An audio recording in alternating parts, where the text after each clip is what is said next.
You heard it here. You heard it here. The Baseball Hippie Show, live every time we want. Every Tuesday we feel like it. Do Tuesdays even exist anymore? These are the questions we'll figure out here on the Baseball Hippie Show. Yo, yo, yo. Episode 11. Yo, yo. Episode 11. Near daily quarantine. We're getting good at these. Again, this is the Baseball Hippie Show. We got a really special guest today. Second time on the show. Carver. How you feeling today, bud? I'm good. I'm really good. Yeah? Like, I'm not in quarantine at all, yeah. Except for I've been inside all day.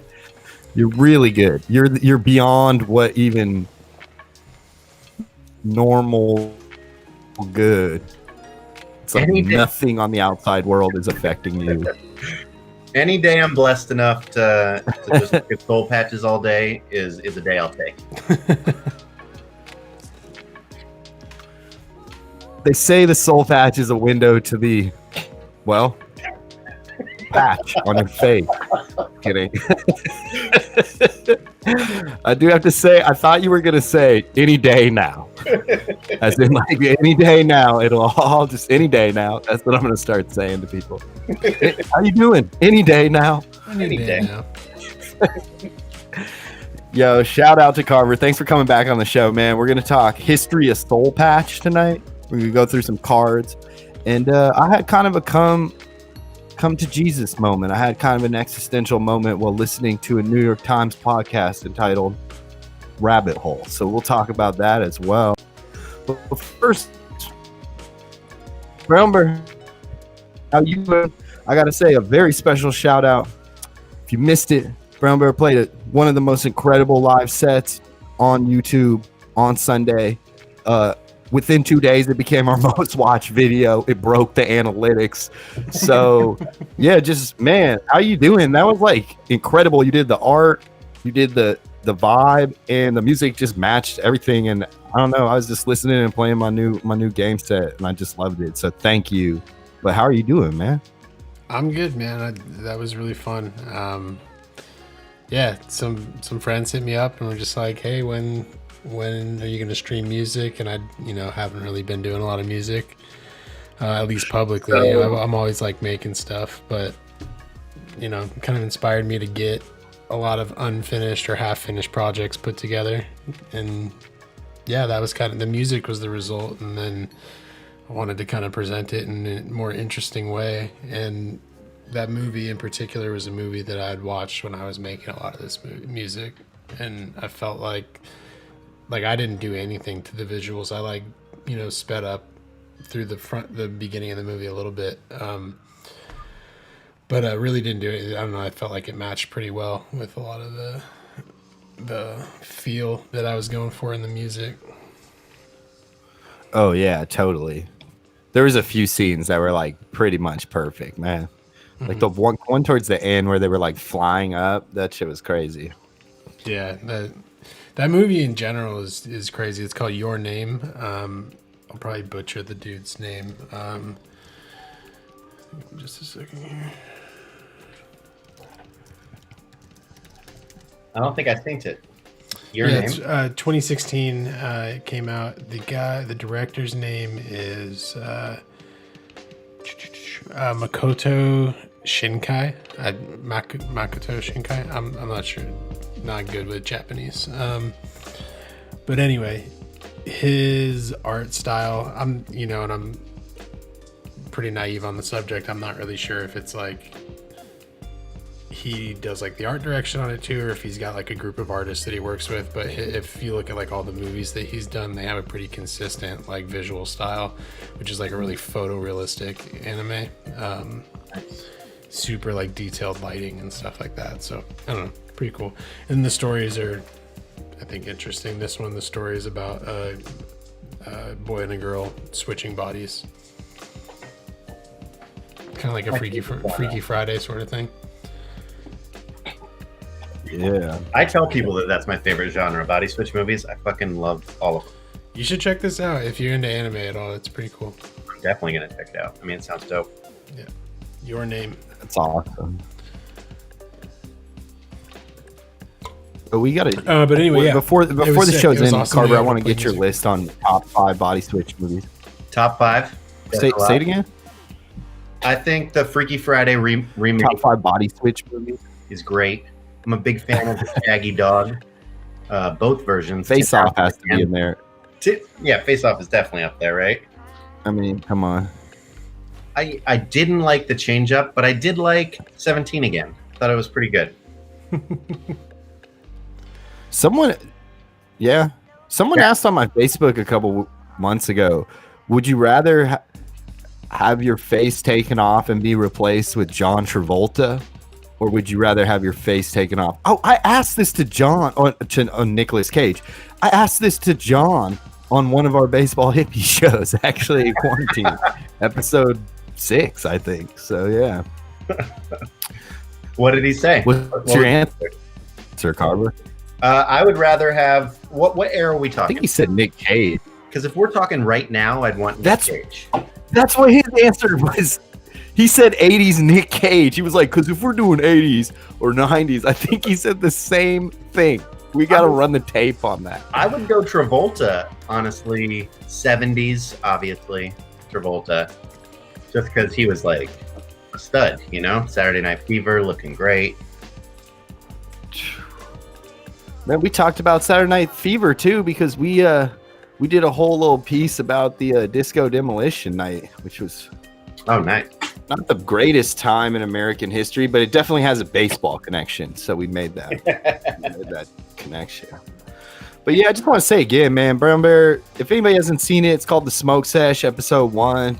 And I don't know, I think we're going to do this, man. We're going to get more music acts, play original music with visuals, because like that was off the chain, dude. And if anyone watches it, it's great to watch like when you're working on something or watch it, because you can goes with the movie. So thanks again, man.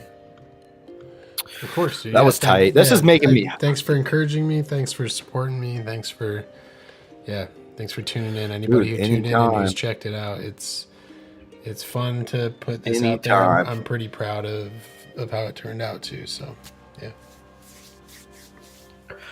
Well, I think it segues nicely into kind of like something I was going to talk about. So let's just get right into it, which is like the Baseball Hippie show has grown. You know what I'm saying? We're at 20 subscribers. So I don't want to say we're viral, but we're damn near there. And I've learned a lot about YouTube in the last week, thanks to this New York Times podcast, The Rabbit Hole. And we'll get into that in a little bit. But I just want to say, I feel like your live show marked a period of the Baseball Hippie show where we are officially out of the first inning. We are out of the beginnings, you know, and we're into Carver's coming on for the second time. Patty was our first recurring guest. Carver, I think you're Dan was our first recurring guest. You're our third, but we're starting to get a cast. We got cast members. I want to just say some few things real quick. I made a few changes, which is I'm handling promotion to start. We started a Twitter and Instagram on the Baseball Hippie Show while you were playing video games a couple shows ago. You guys can check that. Mm-hmm. And I've never really put any description into the thing, but today I said special guest Carver. So I think that's going to be a change where I'm going to list the special guests we have if we have a guest that night, because it's only appropriate. I almost did that when I was setting up the show on the YouTube, but I was like, I've never done that before. I don't know. I know. These little changes. Like when you make a tweak, we should definitely do that. When you make a tweak, though, man, you're like, oh, damn, we're tweaking the thing. But it's like, it's time for us to make the tweaks. We're growing now. And then the second thing is today I was kind of just zoning off. And I decided that at first I thought just following DT on Instagram was kind of funny, because we always kind of troll DT. Shout out to DT, because we always want him on the show, but he never wants to be on the show. So I thought just following him and liking his posts would be funny. But then David Ortiz posted a picture of Manny Ramirez, and I just had, and he was like, "Look who's my like, yeah, I thought you'd like that, Carver." And we talked about Manny on our show, and I thought I'd post, look, Manny being Manny. But then I thought to myself, why post it as yours? Why not go over to the Baseball Hippy and post? So I think when I get bored, what I'm gonna do is we're gonna build our viewership on the Baseball Hippie side, where we're gonna start following more baseball things. And then I'm gonna, you know, when I think of a funny comment or a like, I'm gonna start liking things because I think it'll get our exposure out there a little more. Maybe somebody will see it and say, "Oh, dang, who's this Baseball Hippie? Come check us out." So that's what I'm thinking with that. Yeah, Good idea. good call. Good call. Here's another example. I was just watching YouTube before the show, and I was just watching. Excuse me. How am I gonna forget this Prince song? I was watching Prince's. Oh my God! How am I gonna forget the name? It's on Prince, and it's like "I'm in Love with You" or something. Oh my God! I feel like a bad music fan right now. Anyways, I was listening to this Prince song. I'll get the name. I'm losing it. And somebody said, "Oh dang, this, what's up?" Too early for this. You think of a verse from it or any of the lyrics? I can think. Just, oh man, this is bad. What Man. album it's on? This is bad. I know it's got a guitar in it, and it's. No, I don't know. See, I'm bad with lyrics, man. I want to be your lover. Oh yeah. Of course, classic Prince. And I'm just going to it right now. And somebody posted, shout out. Let's see, Giara.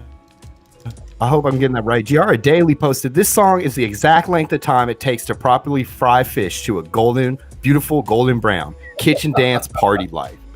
I was like, good God, she has 249 likes on that, by the way.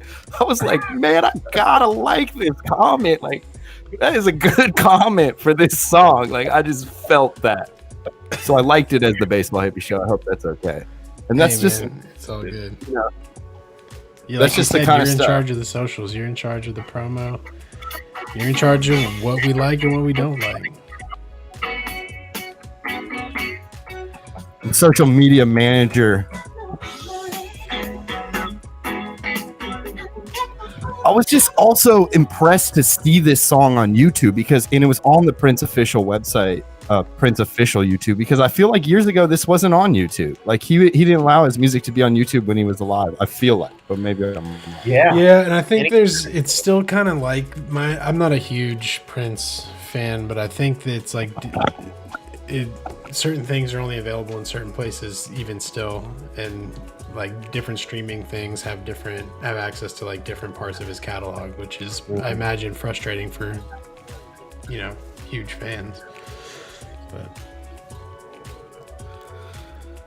yeah, I don't understand. He's passed, right? Why aren't the vaults open? We need more Prince content. I want to hear all the weird shit that he never got around to actually finishing. I think that usually comes down to like family. Yeah, I mean, I think his sister's in charge of everything at this point. Mm-hmm. But I just selfishly, I really want to hear it. Has there been Has there been Prince releases since his passing? Yes. Okay. They put out a tape that's called A Piano and a Microphone, I think, and it's basically just him like running through early 1999 era stuff, Okay. Yeah, but he owned a studio at Paisley Park, so he has literally decades of recorded music that's never seen the light of day. Yep. Yeah.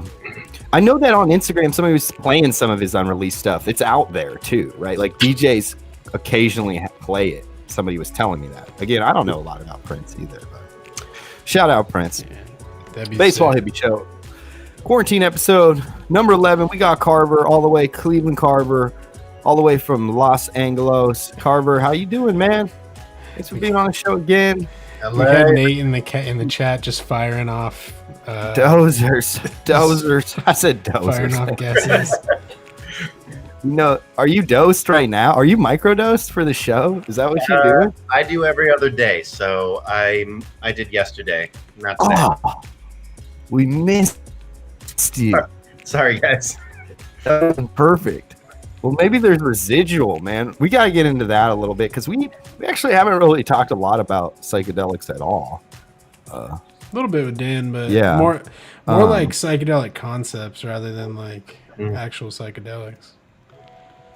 I would say. I don't know. Oh yeah. What do you think, Jess? Oh yeah. Thanks.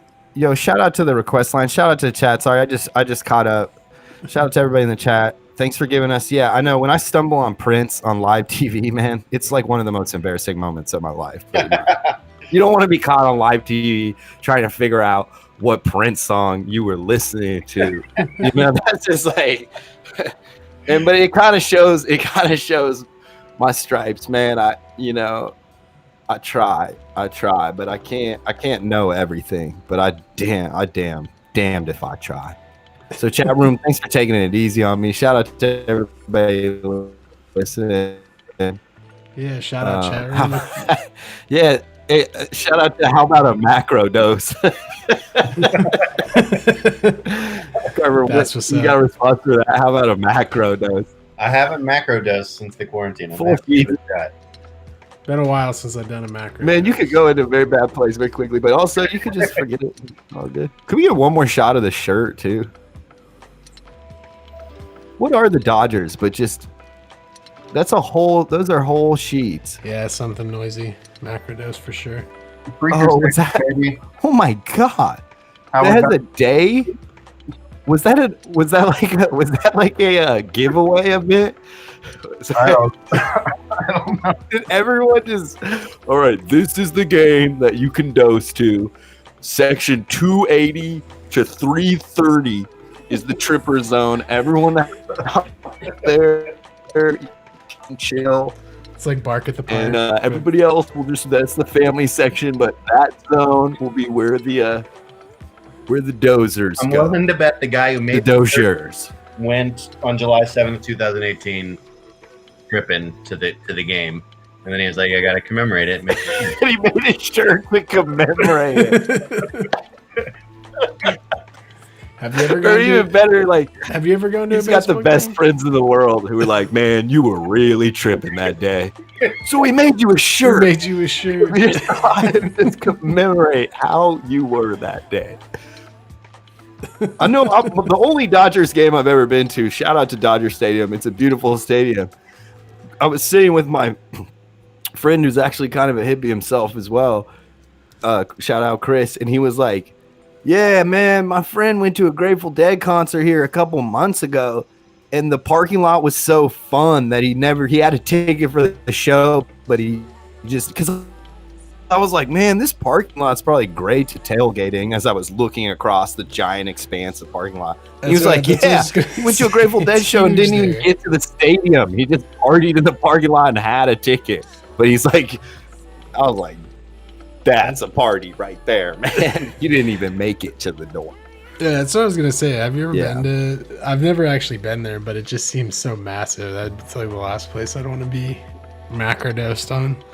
Have you guys ever gone? Like, I took a lot of mushrooms at Coachella once, and Okay. that was like the biggest event that I went to.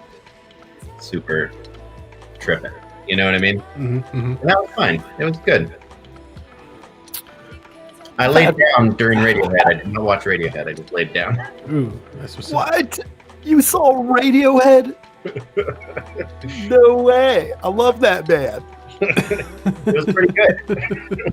But I was really high at the time. Seriously, that Coach at Shell's.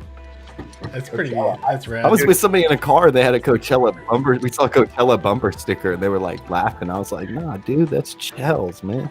I was taking the Life-changing class experience. baseball more than a game at Evergreen State College. Shout out Evergreen. And I missed the last 3 weeks because I went to Coachella and got in a car accident and had to like hitchhike back up. And I almost failed the class.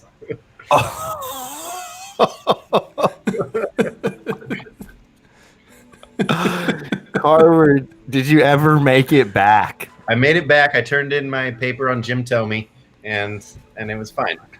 No way. No way, man. The Baseball Hippie show has just drawn so many connections, man. That's not a coincidence. You're on a baseball podcast. I know.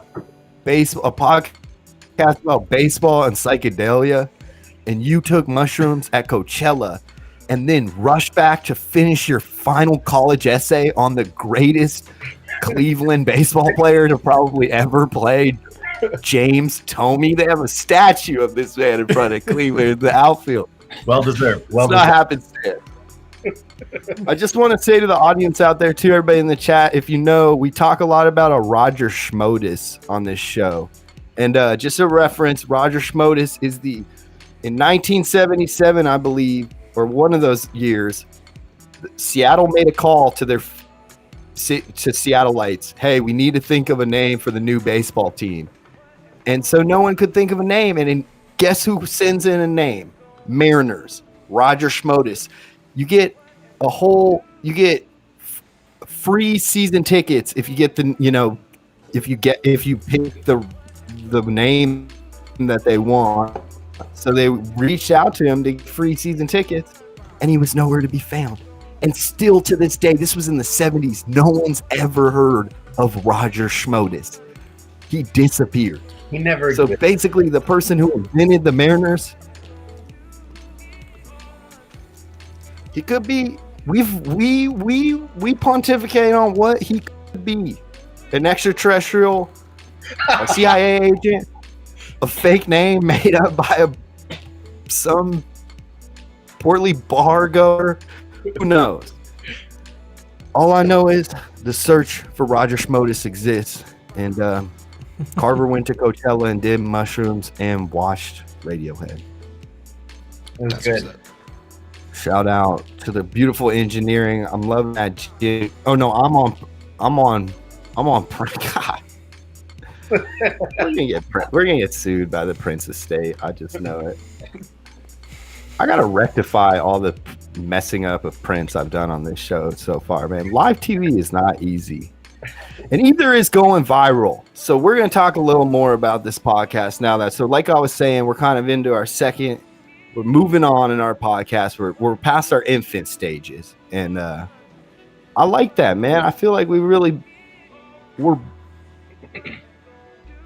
Man, is it?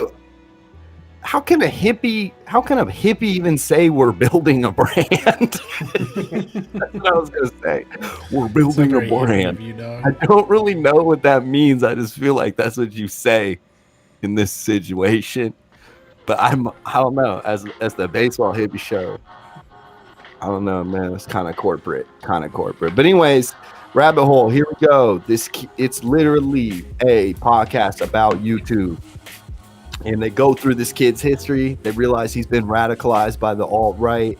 He then becomes de-radicalized, and well, they met him when he was de-radicalized, and he's now anti-alt-right, and they go back through his YouTube history because all of it exists, because YouTube saves all your history, so you could look back into like the 2009s and see what you were looking at. Really? Over 40,000 videos. Wow. And also they talk about the algos, man, the algos of YouTube, and like what goes in to a video suggestion. Very harmless. The video sidebar, and I don't dare check on the video sidebar. We're live. Don't leave us now. But I'm saying, man, it's at first the algo was just simple. The most hits on a video got the most play on the sidebar, but quickly they realized clickbait. So there was the age of clickbait, and they had to change that. And then it was based on kind of what you liked, and that allows for things to snake in and then get in your rabbit hole. And with this kid, kind of started with Joe Rogan and went into Spencer, whoever coined the alt-right. We're not gonna give him play on this show, but like it ends with these gamers that basically go out and try to de-radicalize young people who are being groomed by the alt-right, aka white nationalists. So I never was very politically active in this show, and again, we're a baseball show about psychedelia and denuclearization, so there is a political element of it. We do heavily support denuclearization. I've talked about the organizations you can go to on the show to, you know, try to denuclearize the world, but it brought it home because he was like, man, on YouTube, you got to draw your line in the sand, because when you go viral, it's a whole different game. You get trolls, you get this thing called docs. There's a whole world that I have nothing about, but now that we're YouTubers, Brown Bear, we're in the world. So like, shout out to this guy Destiny. I want to also shout out to this woman ContraPoints, who's a trans woman, and she also makes great videos where she just goes over what the holes in the argument of these alt-right people. And so, you know, again, I'd say we try to give voice to everyone. We want everybody to feel a part of the Baseball Hippie show, but do not bring that white nationalist shit to our show. Come on. It's bullshit. So I'm just going to say that right now. We draw a line in the sand, but Brown Bear, we haven't really gone viral yet, man. It's a scary world, but one day we might go viral. So yeah, that's I just had to go get that off my chest, man. And that algorithm, man. If anybody, like, I don't think Flat Earth would be nearly as popular without that YouTube algorithm, like suggesting all those videos to people. Like somebody looks up, Joe Rogan or something, and then all of a sudden they're getting anti-vax and Flat Earth and all this stuff in their sidebar because those are popular things for those people, you know. Mm-hmm. Mm-hmm. And this is what it kind of draws on, which is like at the end of the show, he's like, yeah, you know, I went through it and then I got out of it. And they're like, but don't you get that YouTube got you in and got you out? That doesn't scare you that they got you on both ends? And I started to think about my YouTube usage. And I'm going to be honest, man, I don't think it's happenstance that I'm streaming on YouTube today. I think we originally were going to stream on Twitch, but they delete your videos. So that kind of like, we wanted a place to save.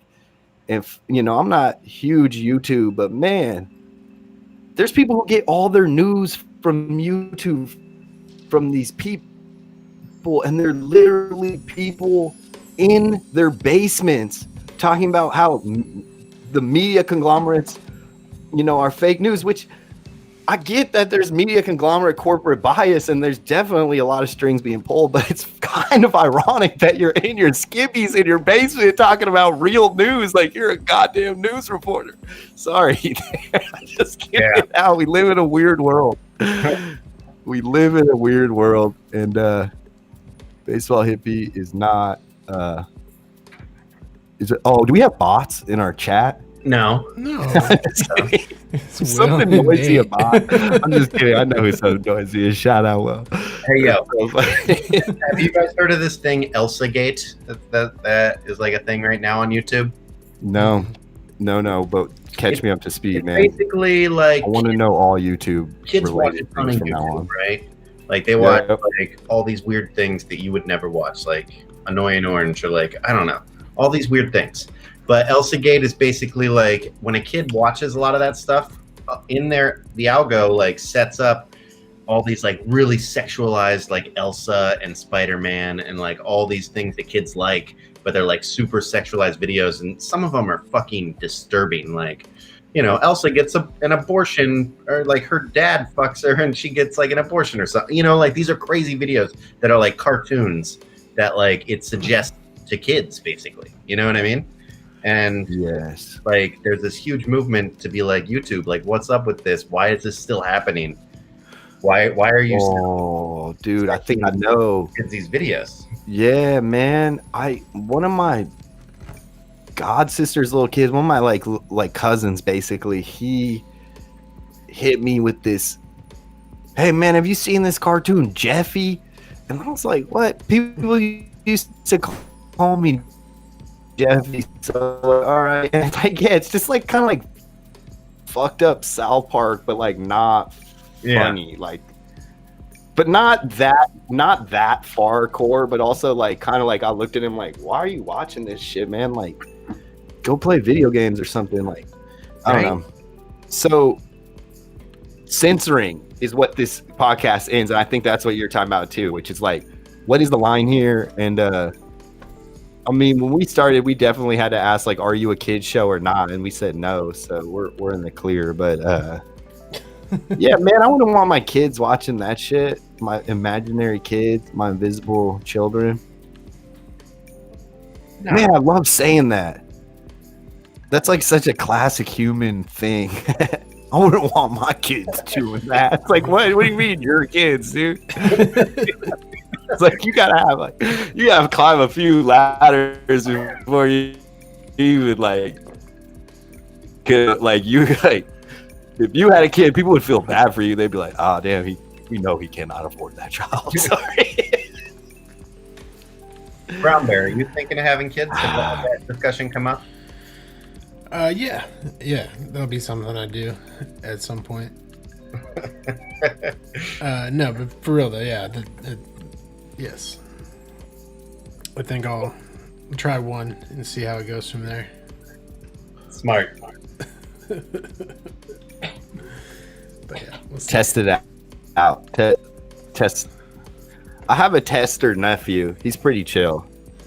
See, he's a good control variable. I'm a little afraid if we add more to the unit, you know, these experiments cannot be controlled. You know, right?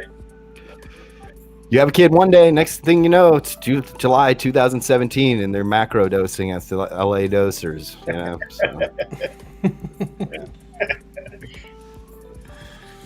Shout out Prince. I don't need no money. I don't know the exact lyrics, guys.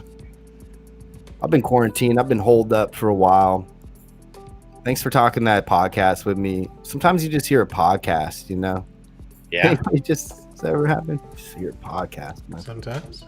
I've been listening to that one about Woody Harrelson's dad. You guys heard about that one? No. I've heard about Woody Harrelson's dad. I haven't checked he out the podcast. Went to jail. He died in jail for like killing a federal judge in the 60s. And he was also accused, I mean, he had been acquitted of killing a few people before that. And like, there's this podcast about him trying to figure out like what's up with that. And it's pretty good. What's it called? Son of a Hitman. I'll check it out, man. That sounds great. I like the little series ones where there's like an ending. Right. Because I'm like, oh, that was a good podcast. Now I just never have to think about it ever again. It's like the daily ones where it's like, oh, God, another one? Didn't I hear this one already? Just kidding. Or do 2 a day like our colleague Buster. I want to shout out Citations Needed. That's like my favorite podcast right now. It's really good. What's it? It just basically talks about politics, but I think it does it in a way that is unique. It's like that's cool. Jacko Trap House, but not trying to be funny. Like better research. Yeah. What is a podcast? But just, you know, basically this. I don't know. But that wasn't a figurative question, man. I'm just wondering what it is because I entered a world and we're about 20 episodes in or 13 and I just ended up on Prince's body in a forest and I don't know how I got here. I went to Chell's. I wrote an essay on Jim Toney. My favorite baseball player. Jim Toney. That dude could hit. Jim Toney. Jim Toney. Next up, Jim Toney. Old Jim Toney. I feel like Jim Toney. Will you guys call me Jim Toney for the rest of this show? Yeah, Jim. Sorry. Old J Jim Tones. Toney. J Tone. Y'all check out the Age of Napoleon podcast. Nah, Will, what is Dab emotion. No. Shout out request line. Very active tonight. We appreciate that. Yeah. No, we haven't checked it out. Sure. I haven't checked it out, y'all. What is it? Oh, damn, dab emoji. I didn't know that was a thing. I didn't know that the emojis could dab. Learn something new every day. I'm learning something about the internet. Every time we turn on the live, I feel like I learn something new about the internet. That's for damn sure. Damn sure. Well, anyways, thanks for letting me go over that about us being podcasters, being YouTubers. Shout out to all the YouTubers out there. We're in your world. Subscribe to us. We'll subscribe back. I'm going to start being a little more active on the socials with the Baseball Hippy account. Yeah, and telling people to subscribe. Subscribe to our shit, y'all. Oh, yeah, because if you subscribe and we get to 100, we can change our YouTube name. It'll be cooler for everybody like if everybody Baseball Hippy show. If everybody who checks it out for even 5 seconds tickles that little subscribe button, so it'll all be better for everybody. We should watch a YouTube episode about how to be a YouTuber on our YouTube show. Because like everything, there's one thing like you'll hear it all right, do a person say it and fuck them, but you'll also hear like everyone on YouTube does like a few things, and one of them's like, don't forget to hit this, smash that like button. Like, I feel like yeah, don't forget to hit the like or subscribe or check us out. And for real, I get it now, man. It's called going viral, man. I want to rephrase this like a boardroom meeting. Here we are at the Baseball Hippy corporate office.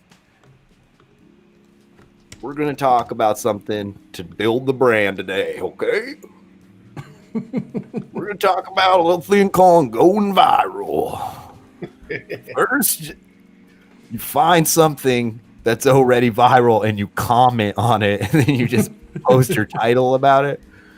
Or, I mean, what's greater on YouTube? All the random videos that we get to watch, all the like weird shit, the music videos, or the people that are in their basement talking about all the media, because they are on one.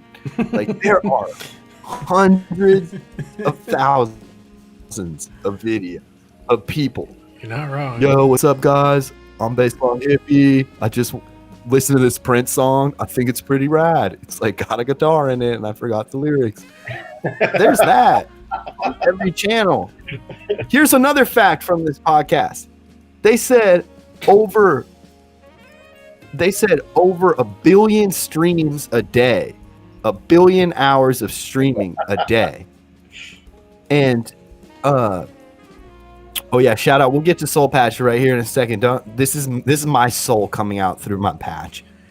YouTube recently reached 1 billion people watch 1 billion hours of YouTube a day. Damn. And that was monumental. And they put that into years, and they said it was 117,000 years. Wow. And we had an episode about time recently, so for all the time heads out there, put that in your macro dose and smoke it, or however you do that, because we're going on a trip, and we're not coming back.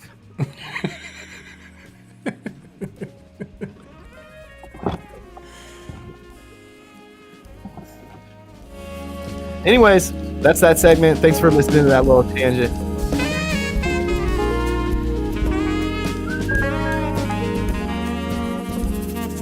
I believe they call that free jazz. Because you can't put a price on that. That's a good segue. Where are we going next? We're going to pull a card. Carver, thanks for going through our house of mirrors. Oh yeah. It's like I tell you, it's a concerted effort to be a guest on our show. I love They're gonna put you. We are the Gauntlet Legends. We just need one more legend, and we'd make all 4. I'm the mage. The mage.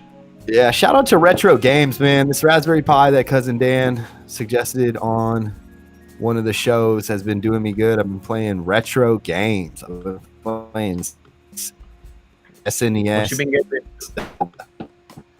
I got this retro gaming machine thinking, oh, quarantine, perfect time to play video games. And what I found is Nintendo, SNES, and Sega have a ton of great multiplayer games. And I just wish I had a friend to sit and play some Streets of Rage, some freaking Super Street Fighter, go through a Mario world with a friend. I don't have that. We got to figure out a way to do that remotely. There's got to be a way.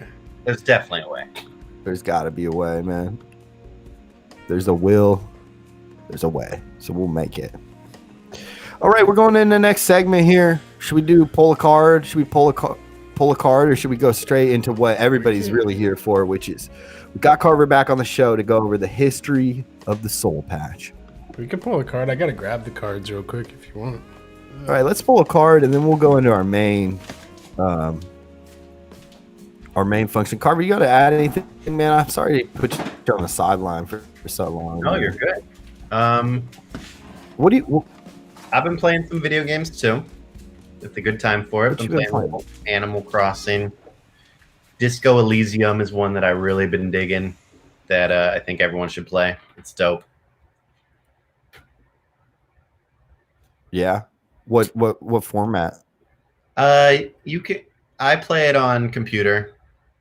I think it's out for other stuff now. I know they're making it for Switch eventually. But it's like an RPG, but like it's like you talk to different parts of your brain. So like you have like you can put points into volition or rhetoric or like whatever, and then you have a thought cabinet. So like if you say enough communist shit, you'll like have a thought that you can internalize about communism, or you can do it like about feminism or fascism or like whatever, and you can internalize these like thoughts that give you stat boosts basically or detriments. And it's really cerebral, and it's kind of set in a weird alternate reality, and you're like trying to figure out if you come to this Union town and you're trying to figure out why this one dude got hung, basically. But it's like so well written, it's crazy. It's really good. Can you just stuff your brain with bad thoughts and just become like a negative? Like I haven't tried it, but no.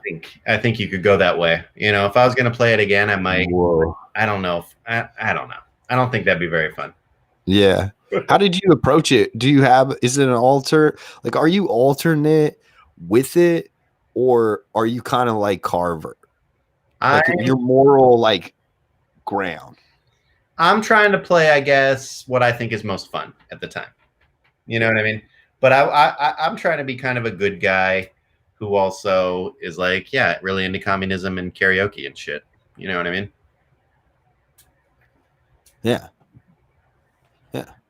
And that's what I always wondered about the internet too, is this new frontier of like, I really think Facebook got it wrong with like people slightly want to show their shit. Like they want to brag about their life or share a picture with their friends or whatever, or just talk some shit, whatever. But more than that, they want to like have an avatar. I really believe the next generation below us that starts getting into social media, they're not going to, this whole like being yourself on the internet is going to go away. Like they're going to be all about being something that they're not in real life. Because that's kind of the beauty. I think you can be whatever you want. It's the internet. It's make-believe. Oh, we're speaking of random part. Or maybe I don't know how I feel about that, because there's also less accountability that way in some ways. Well, yeah, way less. God, we live in a weird again. If I see somebody who's like don't listen to on Twitter with an anime profile pic and doesn't want to like identify themselves, I immediately assume they're doing something shady and are like either a bot or like some shitty person who's trolling. You know what I mean?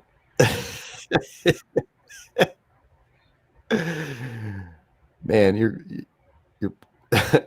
really breaking out my fantasy here, man. You don't know about my throwaway accounts, do you?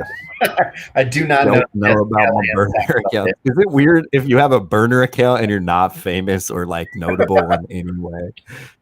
No. It's like, oh yeah, these are my burner accounts, so I can check on my friends. You know, I have like 3 different Reddit accounts, one for like basketball discussion, one for like politics, you know, like one to just troll Tekashi 6ix9ine all over hip hop heads. Reddit. Dude. Yeah. Brown Bear, next show, dude, we need to set up a burner account. That's gotta be, we gotta get that implemented early in the show's progression. Because if we go viral, which is the goal of being a YouTuber, I found out over this last weekend by listening to this podcast, we're gonna want a burner account. Okay. Yo, shout out to Something Noisy too. Shout out all the people in the chat. Also Nate and Cole, shout out Def. But yeah, he says Agent Napoleon podcast is sick and it's all history. And I believe it's probably history of YouTube. So I'm definitely checking that out. I'm into YouTube, man. I don't know what it is. I don't love YouTube. It's totally just this weird fucked up corporation. But like the idea of streaming media is like, even hippies back in the 60s and 70s were into that. Like, I mean, it wasn't the strobe light the original YouTube in some ways? I don't know. I mean, okay, wait. You're gonna have to explain that a little bit more. What do you mean? Wait. Shit, I should have thought of that a lot more before I brought it to live TV. I guess what I'm trying to say is people like trippy visuals, and YouTube offers that. Yeah. In some ways.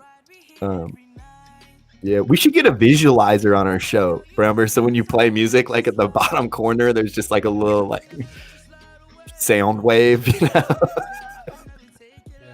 Yo, can you guys hear me? Can you hear me? Yeah, Check. I can hear you. Okay, Yeah. cool. Sorry. Yeah, I was messing with the sound for a little bit. And, So last week I made a video for Chris Bryant. You know who that is? Chris Bryant? Like Chicago Cubs. Yes. No way, really? Yeah. Well, I mean, he did like a live stream like this, and I cut it down into like 3 minutes, you know? And then I sent it straight to his agent, Scott Boras. So now I got like Scott Boras's fucking email, which is crazy to me. And you didn't tank your whole career and leak the video to us, bro? Like, what the fuck? We're talking about going viral. I feel like that might have done it. Yeah. All you had to do is like ruin your entire career just for our YouTube stream. Like, come on. It wasn't provocative. In day 60 of the quarantine, I've been putting my water in this liter bag. You drink at my desk like a damn pacifier. It's great. You have Scott Boras's email? Oh, man. So if you guys ever need to email him, I got you. Scott Boras had some quotables, but like, yeah, he's probably a little bit of the antithesis of baseball hippie in some ways. In that, like, I mean, he's a money guy. He's all money. In December 2019, just in that 1 month, his clients made $10 billion just in that 1 month, based on contracts he got him to sign. And he only works in baseball. He doesn't do any other sport. Oops. Isn't that crazy? That's pretty wild. Yeah, 10 billion, man. That's a lot of money. Get Scott Burris a lot on the hand, tell him about the leader. A lot of chips. Well, he did bad. I mean, Keuchel and what's his name? I mean, they were fiascos. Let's be honest. Last year, Scott Boras inserted his name into baseball, which he does every couple years. Yeah, and I mean, even with the Bryce Harper signing, yep, he ran the numbers up on that guy.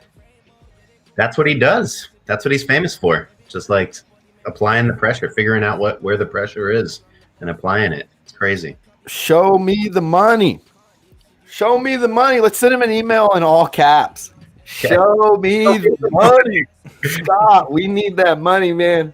We have a $400 original investment. We spent about $350 on this software, maxing ourselves out. Gotta get that. We're gonna be crowdsourcing that, but Scott, you could just chip us off, man. Just take a chip off Tony's statue. Give us a little nugget of gold. We will take us viral. We're going viral. Hit the subscribe button. It's the Baseball Hippie Show. Quarantine number 11. It's quarantine like whatever day. We've been doing this. I cannot wait to get back. We have an original Baseball Hippie format where we do segments and we give knowledge and we go over highlights and talk psychedelia. But now quarantine, we just do whatever we want. We go wherever we want. We're gonna run a segment next called "Pull a baseball card out of a stack of baseball cards." But yeah, for anyone who missed it last time, I have this random box. It's a full set of. Sorry, I moved the camera tonight, so I keep forgetting where it's at. It's a full set of Topps 1986. 86, baby. Yeah. So we're pulling random cards. We're gonna see what we can learn here about these random players we pull. Last time we did 2. I think we can do that. I just pulled random stacks out, and we'll shuffle them up real quick and see what we get here. All right, so that's what you drink out of, but what do you pee into? Where's that one?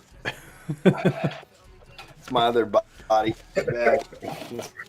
My other osprey. That's my off spigot. I'm never leaving this chair ever again. I decided this is my spaceship. Let's not end this live stream, guys. Let's try to set the record today, starting today. Forever. I think it's let's look up. I think I looked it up once. I think it's 8 days. Jesus. Yeah, it's got to be long. I feel like YouTube's doing some like stream festival, like worldwide stream festival. I just saw too, or something.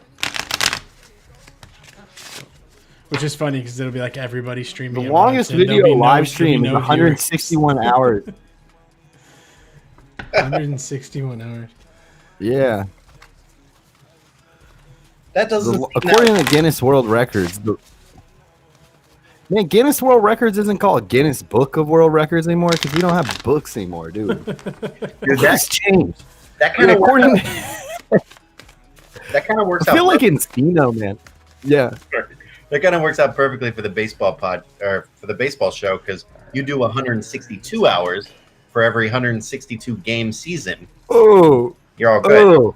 Break the record. All right, Got him. Card 1. Got him. We're doing all sorts of math here. Oh, who'd we get? Ron Kittle.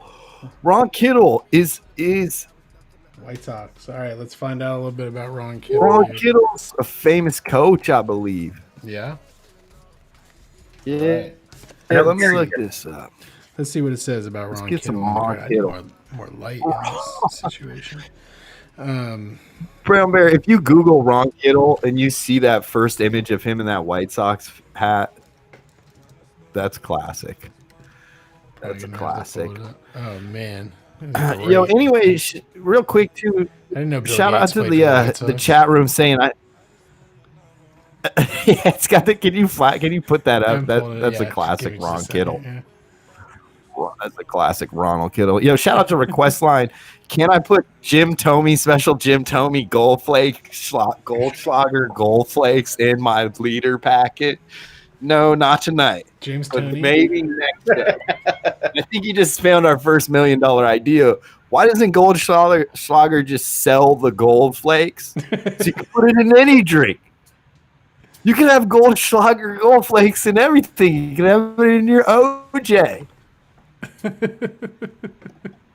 Whoa, Kittle. Ron looking Kittle good, going man. viral. That's my He's rookie. going viral on Okay, Facebook. TV. Fly, Ron Kittle. Look, Kittle in 1983 is what the caption reads for that picture, by the way. That's when he And I won don't- Rookie of the Year. Wow. Rookie of the Year. Yeah. The winning, ugly Wow. Chicago White Sox. I knew he was a good player, yeah. Dang. So what happened after Rookie of the Year? Nothing. Nothing. All downhill from there, man. He went 35 homers in his rookie year, 32, 26, 21, 17, then down to 4. Oof. Never got back up there. Oof. Did he ever? The card I have shows he only played for the Whites. He just got a couple years for the White Sox. Did he play for any other teams? Yes.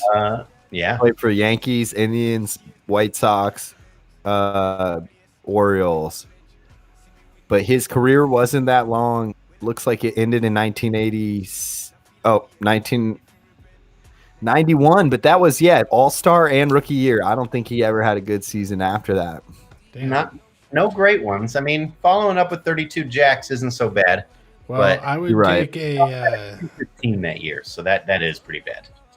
I would take a rookie of the year and a shitty career over getting cut from the high school team. So Is that what happened? Okay. I didn't even make the high school team. No, me neither. I really wanted to. Yo, just real quick before we get in deeper into Ron Kittle as I want. Longest video streams, 161 hours, Santa Monica, Hulu, May 13th to May 20th, 2019. So shout out. We come up on the year anniversary of the longest live stream. What do you guys think? We could beat 161. Easy. It's only a week. Give you 8 days of my life to just talk about baseball and psychedelia while I sip on my spigot. Does it say what the stream was? Is it just like in someone's room for 8 days while they were just kicking it, or was there actual like content for 8 days? Well, first they had Ron Kittle. Oh, okay. Live in person. Started with Kittle live. Ron Kittle naming his favorite body exchange. What is it? Body switch. Body switch movies. Okay. And yeah, Freaky Friday notably wasn't on his list, which is kind of crazy. What? It kicked off its Hulu's headquarters. Man, this seems like a corporate ploy. Why are we pushing this? Okay. Yeah, it just had people talking about. They just wanted to break the record. Yeah, right? there seems like. Yeah, there's a lot of Game of Thrones. Oh, the game in honor of the Game of Thrones finale. Okay. It was a Game of Thrones promo. I used to go over to where Hulu headquarters was because in their like Guardian in the middle, they got cornhole. You can just play it whenever you want. And I remember when that Nice. Game of Thrones things happened, they had the like throne and everything and all these cutouts. They were like, loved it for whatever reason. That show ended terribly.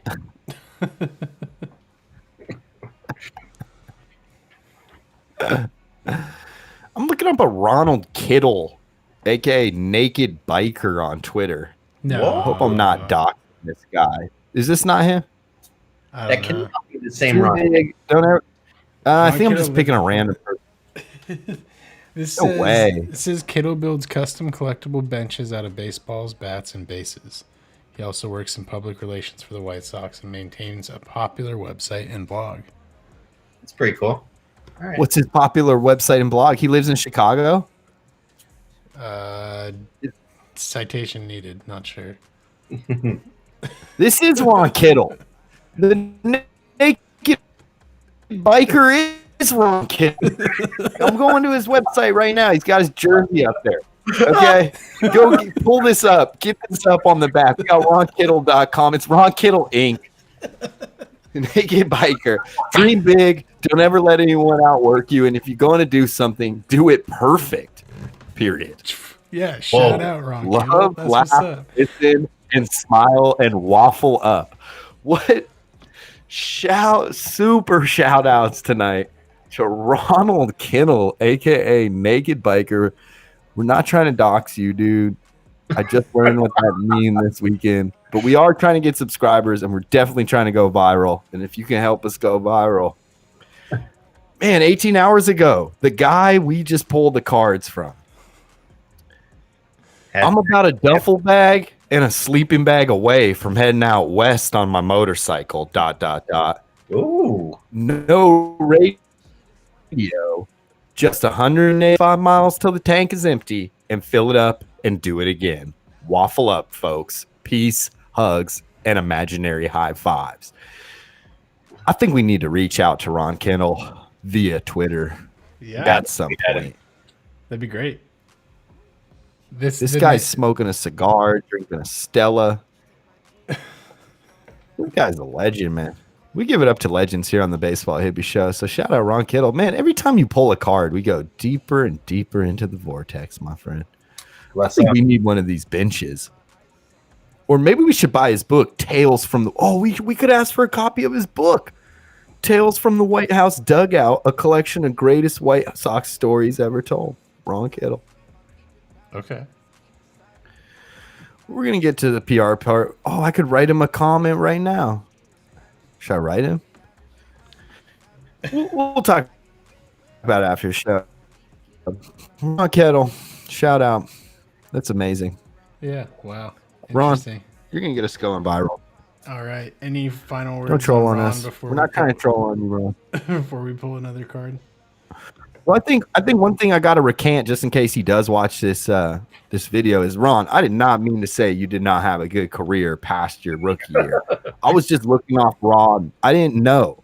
I misspoke. So I'm gonna clear that up right now. I'm gonna look you right in the eyes. I'm gonna tell you, Ron, come on our show. We'd love to have you. I'm sorry what I said. I want to know more about your career. Anything pre 1996. I know this is hard for a baseball host to say, but I need to learn more about.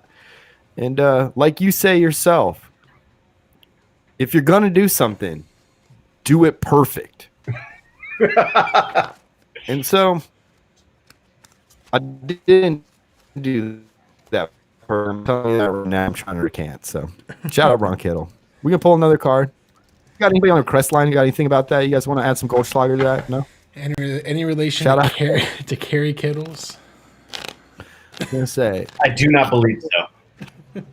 I don't think that can be possible. What an amazing world we live in. This guy literally tweeted 18 hours ago, and we're here talking about him. Damn, He'd probably you're right, win. dude. This is a cosmic show. This is a cosmic Beautiful. YouTube stream, and the unexpected will happen when you tune into the Baseball Hippie Show live on YouTube. All right. Totally. And real quick before you pull a card, at the end of the show, we got to go to his February 17th tweet where he has a video of him playing a kazoo. Sometimes you just need to take a road less travel and stop in a tour and make your own kazoo. This dude is homie. Like, Who would have thunk it? He made his own goddamn kazoo.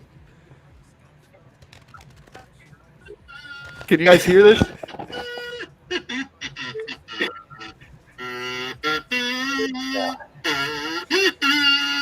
Beat battle right now. Beat battle. Who can make the dopest beat with sampling that in the next 30 minutes?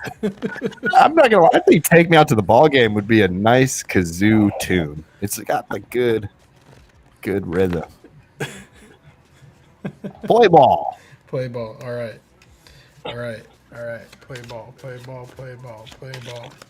Oops. Shoot. I can Great never- pick, by the way, Ron Kittle, Yeah, that was interesting. aka Right. Naked Biker. Let's see. Yeah, his shout out to chat room. His Twitter account is fire. It's litty, as the kids say. We got here. This is another White Sox. I'm not doing that. What? They're also. I should probably shuffle like the whole. It's hard to shuffle an entire set of entire year's worth of players of baseball cards, and when I got them, they were organized by team. So they're sometimes you grab like a set of 20 cards and it's all the same team. So I tried to grab a few different stacks of like 10 cards when I was making this smaller stack. If I get another White Sox here, I'm gonna ditch this whole stack and start over from the box. Sounds good to me, bud. You're watching Baseball Hippie Show. Hit the subscribe. Don't dox us. We're trying to go All viral. right. So we got Kelvin Chapman Kelvin. from the Mets. I don't know who takes the pictures for some of these cards, but they get them in. You couldn't have found a better picture than a picture of Kelvin Chapman. Like sometimes it's like they don't even care what the player looks like on the card. Someone trying to fill a square.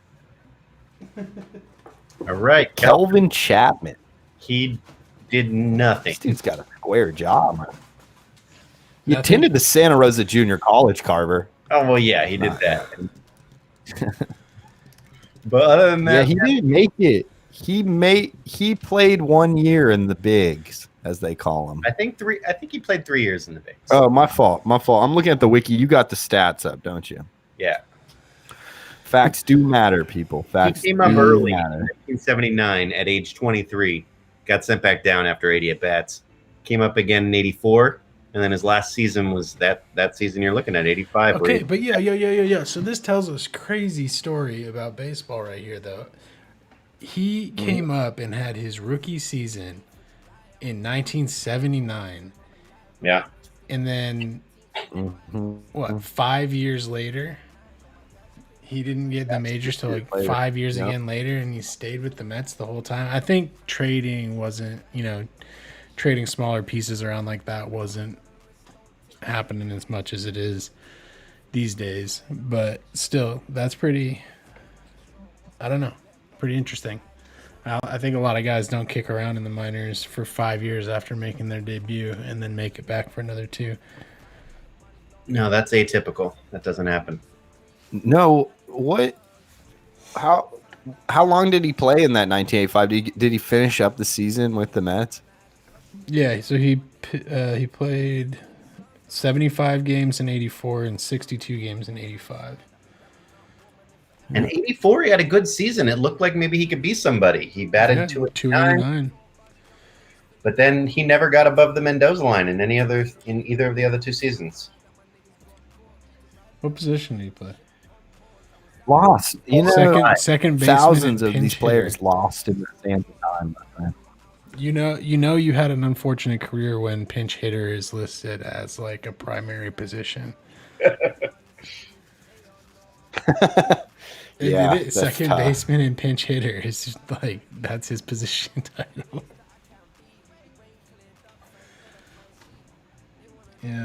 Yeah.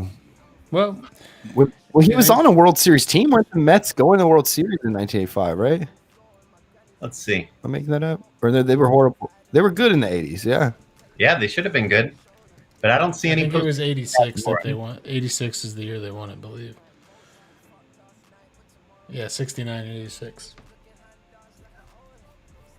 He made $40,000 over his MLB career. Wow. Man, so you Scott. make your rookie debut in 1984. Where was Scott Boras when you needed him? Oh, no. I'm sorry. Excuse me. I'm tripping. He made his rookie debut in 1979. I was thinking he came up and like 2 years later the team won the World Series and he still like stuck it out. But that's wrong. he stuck it out his entire career and then left and the team won the World Series the next year. That's sad. Now let's find his Twitter account. Kelvin Chapman. Guys, I got Chapman. Yep. Look him up. I'm looking up popular news events that happened in 1985, and yeah, 1985 was a tough year, man. I'm not gonna lie, tough year. But they did introduce the new Coke, which I assume is the one with high fructose corn syrup in it. So instead of cocaine, yeah, they should have introduced the new Goldschlager. Am I right? Shout out request line. Dude, we really should try to get sponsored by Goldschlager. I don't know why, but Goldschlager is just calling my name right now. What's a good Goldschlager cocktail? Nothing. Some Schlager on ice. I just like get about 3 rocks in there, pour some Schlager on top. Feels like you're drinking. It's like the most luxurious drink. Literally drinking gold. And when you were younger, people would say, oh yeah, the gold flakes cut up your tummy so they make it so you get more drunk. We used to love that. Not a lot of information I'm getting on our boy over here. Yeah, the old Calvin Chapman. The only thing I can connect him to that is going to be of interest that I can find on his wiki here is that his 127 game batting average of 306 with a slugging of 456 in the Mets A team in I believe 1976 led to a promotion to the Mets AA team, the Jackson Mets of the Texas League for the 1978 season. The team featured several other future New York players, including Mookie Wilson. If I remember correctly, Mookie Wilson has one of the most interesting, coolest quotes about baseball or anything. I don't even think it's about baseball. I gotta look it up to remember it correctly. He's got a wild quote. All right, look it up because I got some stuff on Calvin here. Somehow I remember Kelvin Chapman being referred to by Bob Murphy as the Wonder Child, maybe because he came up so young with such promise. All To right. this day, I can't say his name without the title Wonder Child. Wow. Okay. Yeah. All right. So this may be the most inspiring thing that I have personally ever heard. So this is Mookie Wilson, left fielder from the New York Mets. When I'm in a slump, I comfort myself by saying, if I believe in dinosaurs, then somewhere they must be believing in me. And if they believe in me, then I can believe in me, and then I can bust out. That is amazing. That's that type of YouTube algorithm that will get you into the hole, my friend. So yes, it is amazing. It is. That's some Goldschlager, if you ask me, but it's good. All right, we that was we got a mixed drink. was that recipe. what's his name? That was Mookie Wilson. Okay, yeah. The What's the most fire inspirational dinosaur quote there will ever be. But yeah, we got the recipe here in chat. Liquid cocaine, half ounce Jaeger, half ounce cinnamon schnapps, half ounce peppermint schnapps. Ooh, Rumble Man. That sounds good, actually. Yeah, that's minty. Call that a peppermint. Yeah, that's good stuff, man. Good stuff. Baseball Hippie Show. All right, well, shout out Kelvin Chapman, and by proxy, shout out Mookie Wilson. Yes. Quotables. Dinosaur quotables. I thought you were quoting Ricky Henderson for a second, who went up to John Olerud and said, when you play for Seattle, hey, I used to play with a guy who wore a helmet on first. And John Olerud said, yeah, that was me. You played with me and you forgot. He said, oh, what? Did I? And then he went into the Hall of Fame. So that's an interesting thing. Shout out. Everybody knows John Olerud, the guy That's so funny. who wore a helmet while playing first. Yeah. He had like brain surgery or something, Yeah, right? he had an accident, so he had to wear a helmet in the field. But And, could anyone else do that? Like, if they wanted to, could people? Why has no one else just done it? It's a good question. A few pitchers have worn padding in their hat, and I forgot who it was recently who did it. But yes, I've seen pitchers do it because, yeah, you can get hit in the head really easily as a pitcher. I can bring up that one famous Especially picture. when you're macro dosing. Yeah, because you're following through. I mean, you're super. Well, actually, I take that back. I take that to all my macro dosers out there. I take that back. You can get hit in the head in baseball whether you're on acid or not. So I didn't mean that actually, because that's just the truth of it. We are the Baseball Hippie Show. We are the world. 1985. Shout out to the last segment where we go through baseball cards, that random box of baseball cards Brown Bear found. Look up names and get interested, if you know what I'm saying. So I love that segment. Shout out Carver for being on the show. Talking shop. Carver does video too, so we get to talk a little shop. Carver got to do a video with Chris Bryant. Did you see the Chris Bryant video where Greg Maddux trolls him? No. Tell me about it. Man. That one's pretty funny.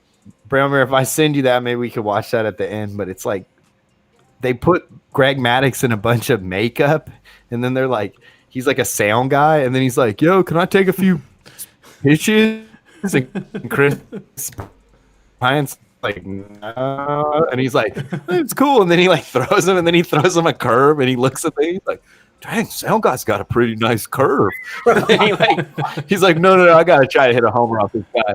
He like sits with him for a while. He seems really nice. And then at the end, he's like, I'm Greg Maddux. And he's like, oh, no. Like, he's honestly like surprised, but also like, oh, cool. Okay, you're Greg Maddux. Okay. Yeah. Shout out to Chris Bryant, possibly the streakiest player of our generation so far. Yeah, he's streaky. Streaky, dude. And he loves baseball. He's big into pranks. He likes the pranks. So Pranks yeah, are important. Pranks are important, as our main man Ichiro will tell A us. test. Yeah, pranks are definitely a part of the baseball ethos.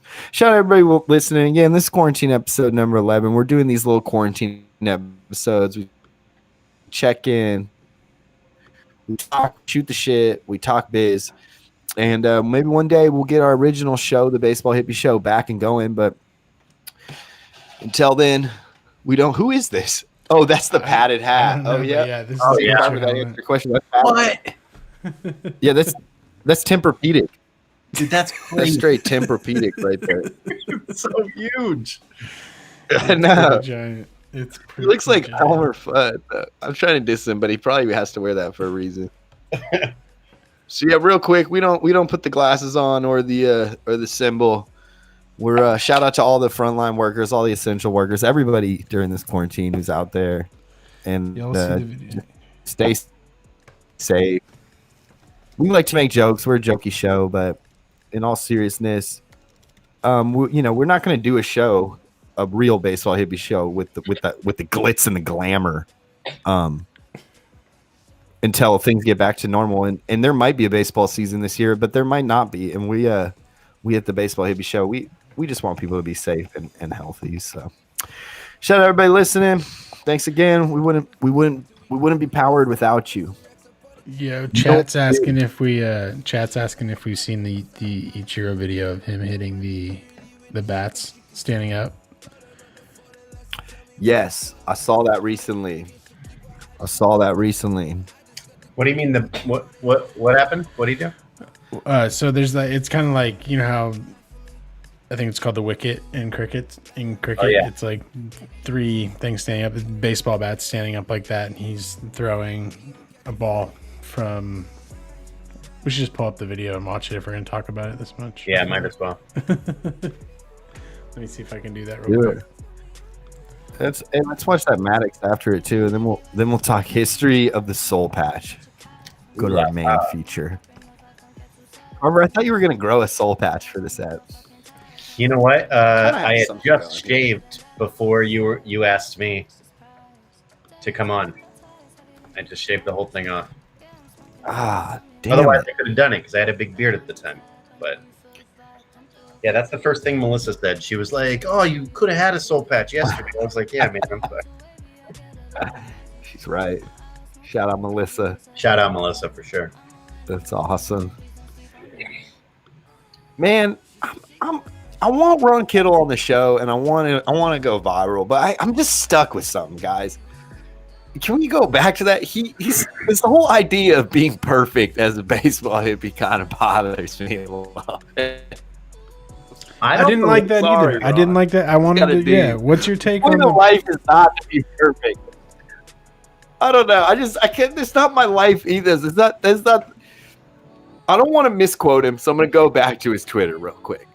But that whole part about being perfect, it just kind of, I don't know if I agree. I just don't know if I fully agree with it. I hate it. I don't believe in perfection. Mr. Perfect Kurt Hennig is I like don't maybe. believe in perfection either. I think it was something to the effect of, if you're going to do something, you might as well do it perfect. That's something I would never tell a child, because it to me, what it says is, don't try it unless you're going to be perfect at it. And I'm not about that. I mean, like, I am a failed YouTuber. We have some videos that have 5 views on them, and that's all they have. And if I would have stopped on the 5 views, I'll never go viral. You know what I'm saying? We'll never go viral. So it's like, perfect, perfect isn't real, man. Especially when it comes to humans. It's just not a real thing. If you're gonna do something, do it perfect. Okay, not only do I disagree with this, do you know how many things you do in your day? You have to do it perfect throughout everything you do? How is that? What kind of standard is that, man? You gotta get up and do it perfect. It's like, oh, time to brush my teeth. Oh no, you can't just brush your teeth. You have to brush your teeth perfect. The perfect brush your teeth. Then you take a perfect shower, and then go make a perfect breakfast, And oh, whoa, you're cutting on the cutting board and a vegetable flies off the cutting board. Well, you messed up your perfection. Might as well go back to bed and try it out the next day. We got to get Ron Kittle on the show, man. My eyes like freaked out when I said that too. So shout out all the people who saw that. But Will's got a good point. This guy is talking about perfection, yet he be on his Twitter playing a kazoo. Like, I'm sorry, you can't be talking perfection playing a kazoo as your like fucking main instrument. Not a thing. Yeah, point. I know, and I'd say winning Rookie of the Year in the major leagues is one of the hardest accomplishments. It's great, but he I wouldn't call your career perfect. He led the league in strikeouts that year, so even his best year was like not perfect. You know what I mean? Not perfect, exactly. I'd even argue that his whole life wasn't perfect. Now he's never going to want to be on the show. But anyways, we're going viral. We're going to subscribe. We're all about imperfection. We're anti that. We're imperfection until the cows come home. Okay, throw that video up. I thought you were tossing a ball at first, but now it looks like a little piece of grass. Oh, yeah. All right. Oh, yeah, those little fluff balls are great. Ooh. 今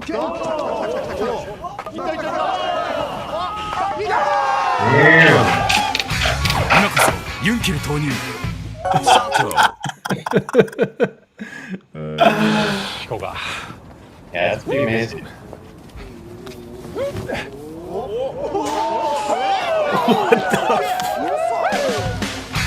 今こそユンケル投入スタート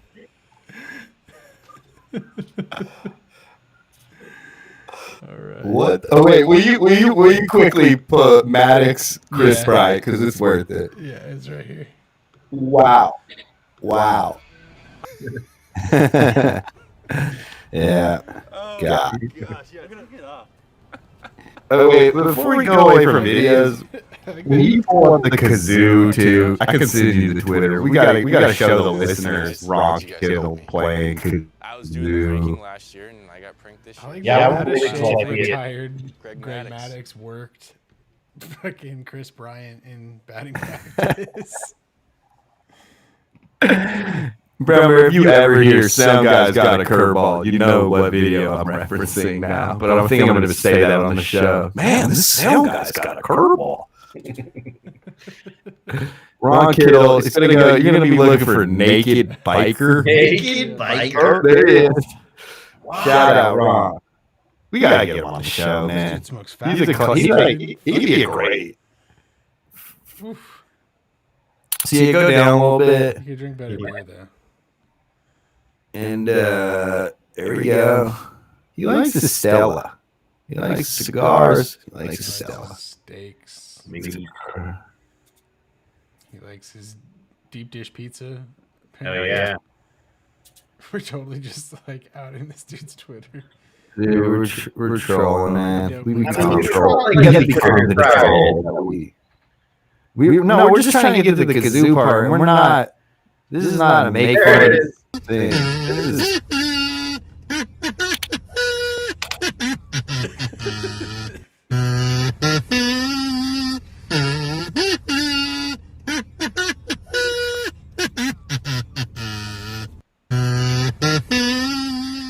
And there you have it, folks. I was gonna say Former that's it. I think Rookie of the I don't year. think we should ever do a show again. I think we should stop, and that's it. That's where we got. That's Ron Kittle playing a homemade kazoo. Chat room, what more could you want? How more viral can you go? How much more subscribe button can you hit? Come on, that's Ron Kittle. That's the Ron Kittle. 1985 Rookie of the Year. Now craft bat maker, bench maker, playing a homemade kazoo. You don't get that kind of content on these other shows, on these alternative right networks. Don't get that from your white nationalist programming. Chat where you says get- Ronnie's idea of perfection's got to be a little tongue in cheek. The man has videos of him playing kazoo. Shout out to Ron Kittle. Shout out to Kazoo. By far one of the best cards we've ever pulled. Yeah. And I think it segues nicely into the history of the Soul Patch. So last time Carver was on the show, I don't even know how we got there, but somehow we got. How did we get there, Carver? Richie We Sexton. might have to pull the video back, but we started talking about Sexton. Richie Sexton. We started talking about legendary soul patches in the game, and we talked to each other over break, and we said, "Yo, we got to come back. We got to give the fans the history of this facial marking, the marking of the beast." And not only that, but I got a little quiz set up for y'all. I'm gonna see if you can Carver's here to challenge. name that soul patch. We got a game tonight, everybody. Shout out. We were talking before the show started. Brown Bear needed to borrow the cohabitat. Brown Bear's in a cohabitat space where his partner was watching Jeopardy. So I asked him, "Hey, can we start the show a little early?" He said, "No, my girlfriend's watching Jeopardy right now." So shout out Jeopardy, and shout out Rebecca, and shout out game shows, man. We're gonna turn Baseball Hippie Show into a game show. Is what we're gonna do. Then we're going viral. All right. Hit the subscribe button. This is Near Quarantine number 11. So what should we do? Should we talk about soul patches? I've got a few pictures, and then I've got one really notable thing that happened to me last week.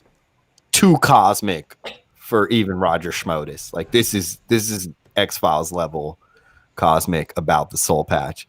What do you think, Carver? Should we do the quiz first? Should we talk history? Let's start with the history. I know from the Wikipedia page. Do you have that up? Do you want me to pull that up? I don't need it. It's only a few lines. I memorized it already. Well, for our listeners out there, we did a little deep dive and we figured out where the soul patch came from. And according to Wikipedia, which is just one source, the soul patch was originally invented by Jasmine. And actually, one Jasmine is attributed with the invention of the soul patch, and it was named after him for a bit. It was called the Dizzy Gillespie beard because Dizzy Gillespie popularized, and back then it wasn't called the soul patch; it was called the Jazz Dab. The Jazz Dab. Whoa. So shout out, you're hearing history right now. Shout out Dizzy Gillespie, because in recorded history, we don't know if he's the first soul patch where, if he's the first person to decide just to shave everything except this small patch right here on your chin. I don't know if he was the first to do that, but he definitely needs to get credit as one of, if not the OG, or that. They called it the Dizzy Gillespie patch. Now, when I dab left-handed, I call that a jazz dab. Maybe you need a soul patch when you hit your bong, like for the. Padding, because that's where it kind of goes next, right? The reason a soul patch would grow it is for a jazz. You don't want to get the dab chafe, so you have. If you play jazz flute, patch. It's perfect for chafing. Yeah, of course, baseball players just wear it as a style thing, but jazz people use it's a functional thing for jazz people. Any jazz flutist knows a soul patch will help. Yeah, irritation. And what they say about goatees, that's for trumpeters, right? Yep. For comfort. We're not making this up. This is all on the Wikipedia. It was adopted by the Beatniks for many years. Tom Waits had one back in the day.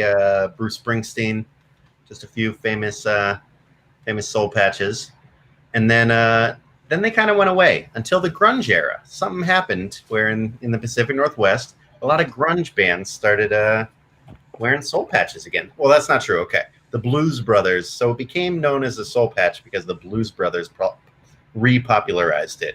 And that's where the name soul patch came from. Soulful. Huh.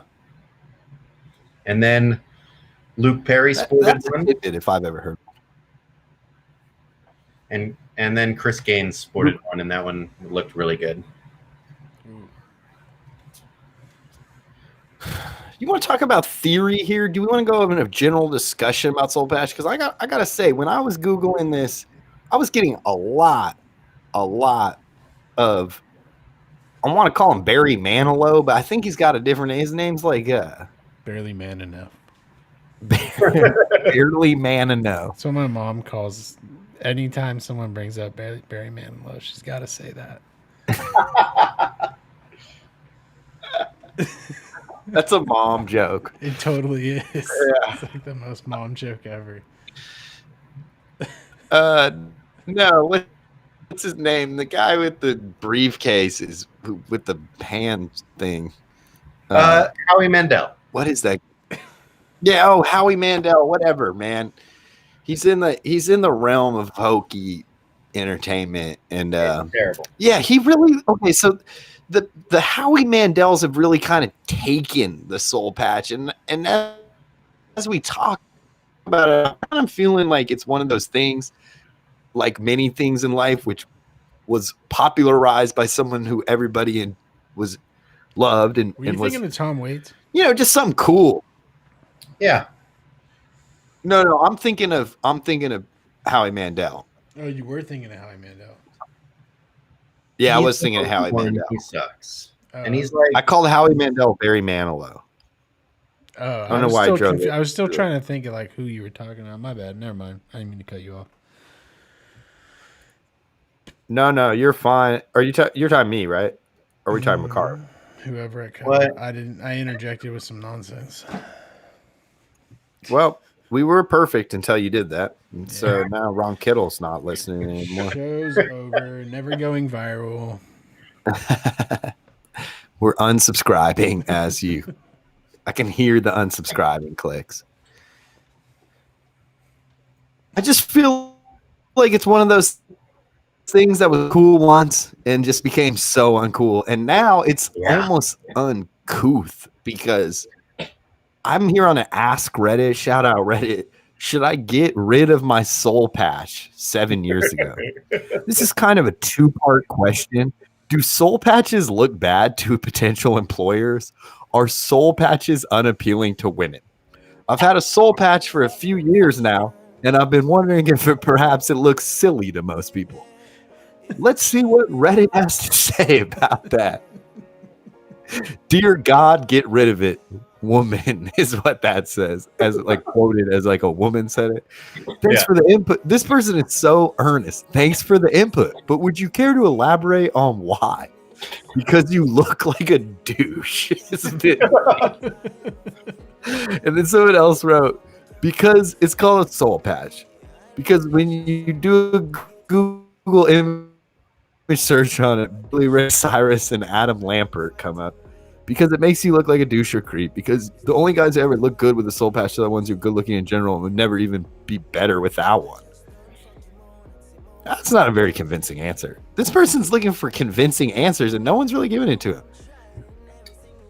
Well, you should be asking yourself, not really. Okay, here, real quick though, I just want to put this comment. If people judge you because of a couple hairs under your lip, then fuck them, says Charlieism 313131. I'm with that. Yeah.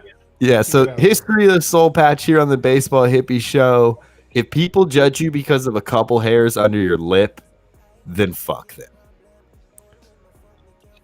Carver, you ready to do this quiz? Well, let's be honest. I think it's a good point. Are there people who look better with a soul patch than without? Like, did Tom Waits look better with the soul patch or did he look better without it? Would you consider what Zappa had a soul patch? I wouldn't. I'd consider it more of a Van Dyke because he had the mustache combo.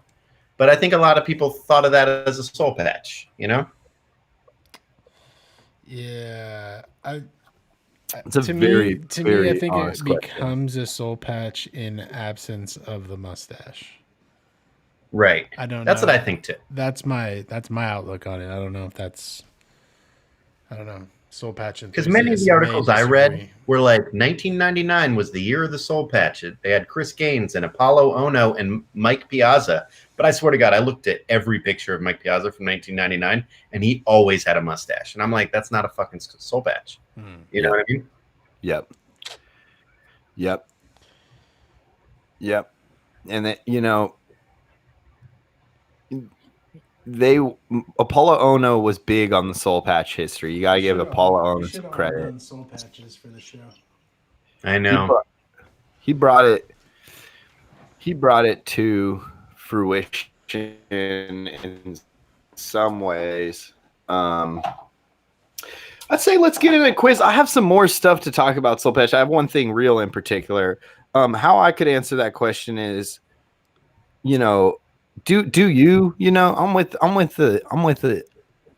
I've noticed when I grow a mustache, my personality tends to change a little bit. And I imagine this is what a soul patch does to somebody. Soul patches, they draw very stark opinions, don't they? I think that's what we found out through all this. Yeah. They do. All right, guys, I got some soul patches here, and I have some hints that I can give you for each of these.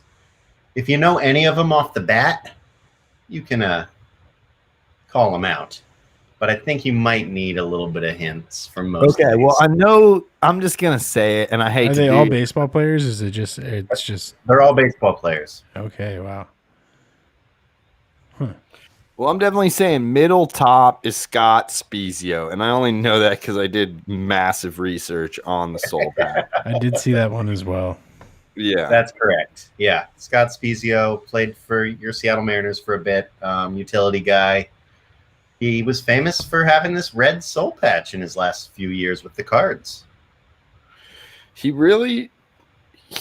has got to be in the honorable mention of the history of soul patches, especially in our great game, in that he dyed his soul patch red. That's taking it next. What team is he on there? Is he on the Cardinals? The next, yeah, he was on the Cardinals at this point. The next. That's some stupid saying. There's something very gross about this diagram you have up. I hate to say it. It's like it like grosses me out. Not that I have anything against soul patches, but like it grosses me out in the same way of like looking at a wall of boogers or something. Like it's just the grossest part of facial hair, dude. It's like where food gets caught and stuff. That's why they call it the flavor saver. Ew. So it's like food gets caught in there. No. I'm just saying, like, what if our backgrounds were always just close-ups of men's facial hair? Like, what if that was the aesthetic of the show, man? Okay, we have a guest from the from chat. We have a guest from chat. So, middle one up from the bottom. So that's a good guess. Is that the one they're talking about right there? So not the very bottom one, the second bottom row. Is that a big unit? It is not. It's not. Now, I'll tell you what. I'm sending you something via Discord.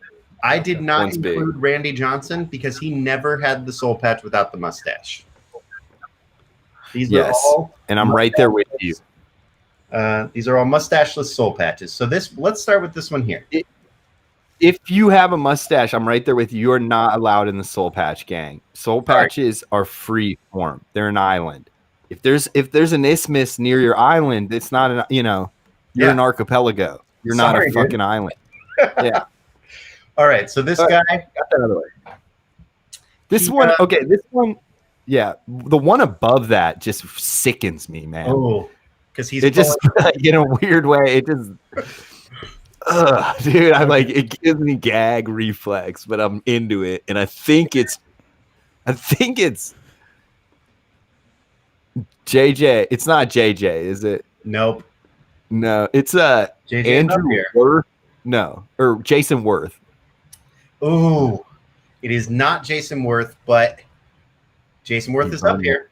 Okay, good to know. Jason Worth is up here. Okay, wait. Bottom right is Garlico Stanton. Giancarlo. Sorry. Jess, I'm sorry. I usually let your fucking butcherings fly. I know, that was bad. I said Garlico. Garlico Stanton. It sounds like a pizza that you order at Papa John's. A garlic. No, that's Garlica. not Giancarlo, but it is a player who's currently playing. Garlica. There's 2 players up here who are currently playing Viral. right now. My gosh. And bottom right is a player who's currently playing.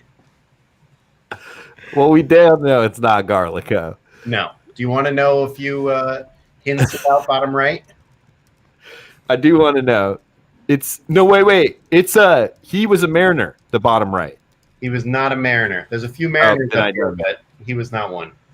Okay. Bottom right, is it Logan Morrison?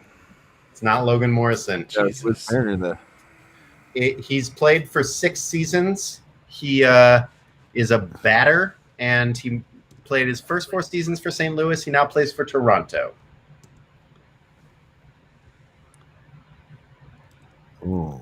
And he's a tough one. He just has a really nice soul patch. That's why Randall I put him up Grichuk? there. You He's got it. a nice. You got it. There Wow. it is. Randall. I'm so sorry, Giancarlo. Garlico.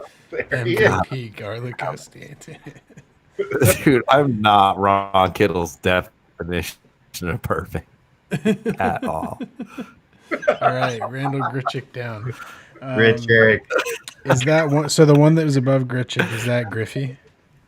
The one above. They all look like magicians in Las Vegas. That's not Griffey. Griffey It looks like I'm looking. always had a mustache with his. That's what I thought. But then I was like, maybe there's some Doesn't weird count. year in like Cincy where he shaved. I it really- off. I really wanted to get Griffey up here, but I couldn't. Okay. The one, Can't do it. the one above him, though, he played for 17 seasons. He played for 11 teams, and he did 10 seasons with Cleveland. He was an All-Star 6 times, and a Gold Glove 4 times. Wow. Wait, which one? This one right here. Omar Vizquel. No, That's hard to see, man. Kenny Is that Lofton. under No. the chin? it's not a great picture. Is it? See, is that a soul patch too? If you no, This is his lip. that's a patch. Oh, that's his lip. Okay, That's his lip. you got to point out what we're looking at here. I know. Oh, that's his lip. Oh, I know this. Is it Kenny Lofton? It is Kenny This is Lofton. No, Kenny Lofton. Damn, Brownberry. Baby. Who? Looking good. He sported a Shout soul out. patch a few times in his career. Shout out Garlico. Shout out Kenny Lofton, man. That dude was on the cusp of a Hall of Fame career, but never. It's a crime he didn't make the Hall of Fame. It's a crime. He was So there amazing should way too low. there should be one other active player up here. I'd say he's one of the Yes, best there's young one ones. other active player. Yeah. The other active player Chris Angel. signed he signed a non-guaranteed camp invite this season with the Cubs, but he played all the rest of his career with one team. This is hard, man. I feel like And he was a looking at two-time white All-Star. people, but like they all are different shape. Like I know. the middle bottom one is like Oh, you know this kind guy. of like pornographic almost. Like it's kind of weird. Like everything here is freaking me out, man. You know him I though. don't know what your background is, but there's like a little stick on the right or whatever. It's just like This is just a normal whatever background. it's creepy. I'm into it. All right. Did you say Oh, which cool. one was the Okay, active okay, player? cool. This guy played 19 seasons. That guy. He played for Seattle twice. No, 3 times. He ended his Raul career. Ibanez. Yeah, you got it. Ibanez. You nailed Oh, it. damn it. He got that one quicker. Ibanez. Oh, man. Nailed it. Ibanez. Again, I'm sorry for fucking people's names up. I'm not trying to make fun. I'm bad at names. And No, we dude, all know ever that. since we started watching baseball together, it's something that you've done. I'm and like it's- laughably bad. And I'm not trying to offend anybody. I'm just saying I'm bad at names. All right. um, We got a few more. Pick one. Yeah. Give us some clues here. You All right, pick. this guy's nickname is the Freak. let's Oh go. man. Let's you know, go. Let's go. I have him on my list too, Lincecum. Yep, And that's Timmy. There was an article in 2013 with that picture. and I'll just say it now since you have it, where he came back, the freak cut his hair and grew a soul patch, and it like rocked. Like the article was entitled 10 new haircuts of spring training. So it was like his soul patch like was one of the soul patches heard around the world when it was unveiled to the public. Quick antidote on that. Let's go up to this one. This is the next guy. He's rocked a soul patch for much of his career, or a beard. He's currently playing. He played all 7 seasons of his career so far with Cleveland. No, all 9 seasons with Cleveland. But he's signed with the Cubs now. Oh, I know this guy. And he's been an All-Star twice. Finished top 15 in MVP twice. The freak got caught with a bag of marijuana driving to California from Washington. He's a Seattle. Yeah, I'll pull that article up at some point. That's amazing. I love that. It's like you think he would fly. Maybe he's afraid of flying. Okay, this guy is he's one of the Cubs leaders. I know this guy. He's like a. I gotta look up their roster. He's one of their. This first season with the Cubs. He's one of their. So he was definitely a leader in Cleveland. Okay, I'm gonna try to think of who I was talking about. Oh man. All right, we're not going to waste too much on this. But, I'm going to bring it in, okay? That's fine, man. Oh, Kipnis. Jason Kipnis. Jesus Christ. Kipnis. I was going to say Ian Happ, but he doesn't have a soul patch. I couldn't think of it. All right, now, this guy was a Mariner. That's new. It's a thick boy. That's JJ Putz. You got it. JJ, of course, right? Thick boy. And we're gonna go deeper on JJ because he really elevated the soul patch in the modern game, and we'll talk more about that after. His soul patch is huge. It's huge. I mean, I remember Jason Worth is still up here. Say this one more time. We got Jason Worth still up here. You called him out earlier, but he's still on our list. It's that big blonde one in the middle and the bottom, right? Yep, that's him, Jason Worth. Jason Worth. He had the nastiest one I found of anybody, for sure. Yeah, it's gross. It's so thick, dude. I don't know. It looks normal on his face right there. It's just when you close up on it, man. This guy, by the way, he's known as the Silver Fox. He was Jason Worth's teammate for a few years when Jason Worth broke into the majors. Silver Fox, huh? Yeah, that's what our Baseball Reference says. That's his nickname.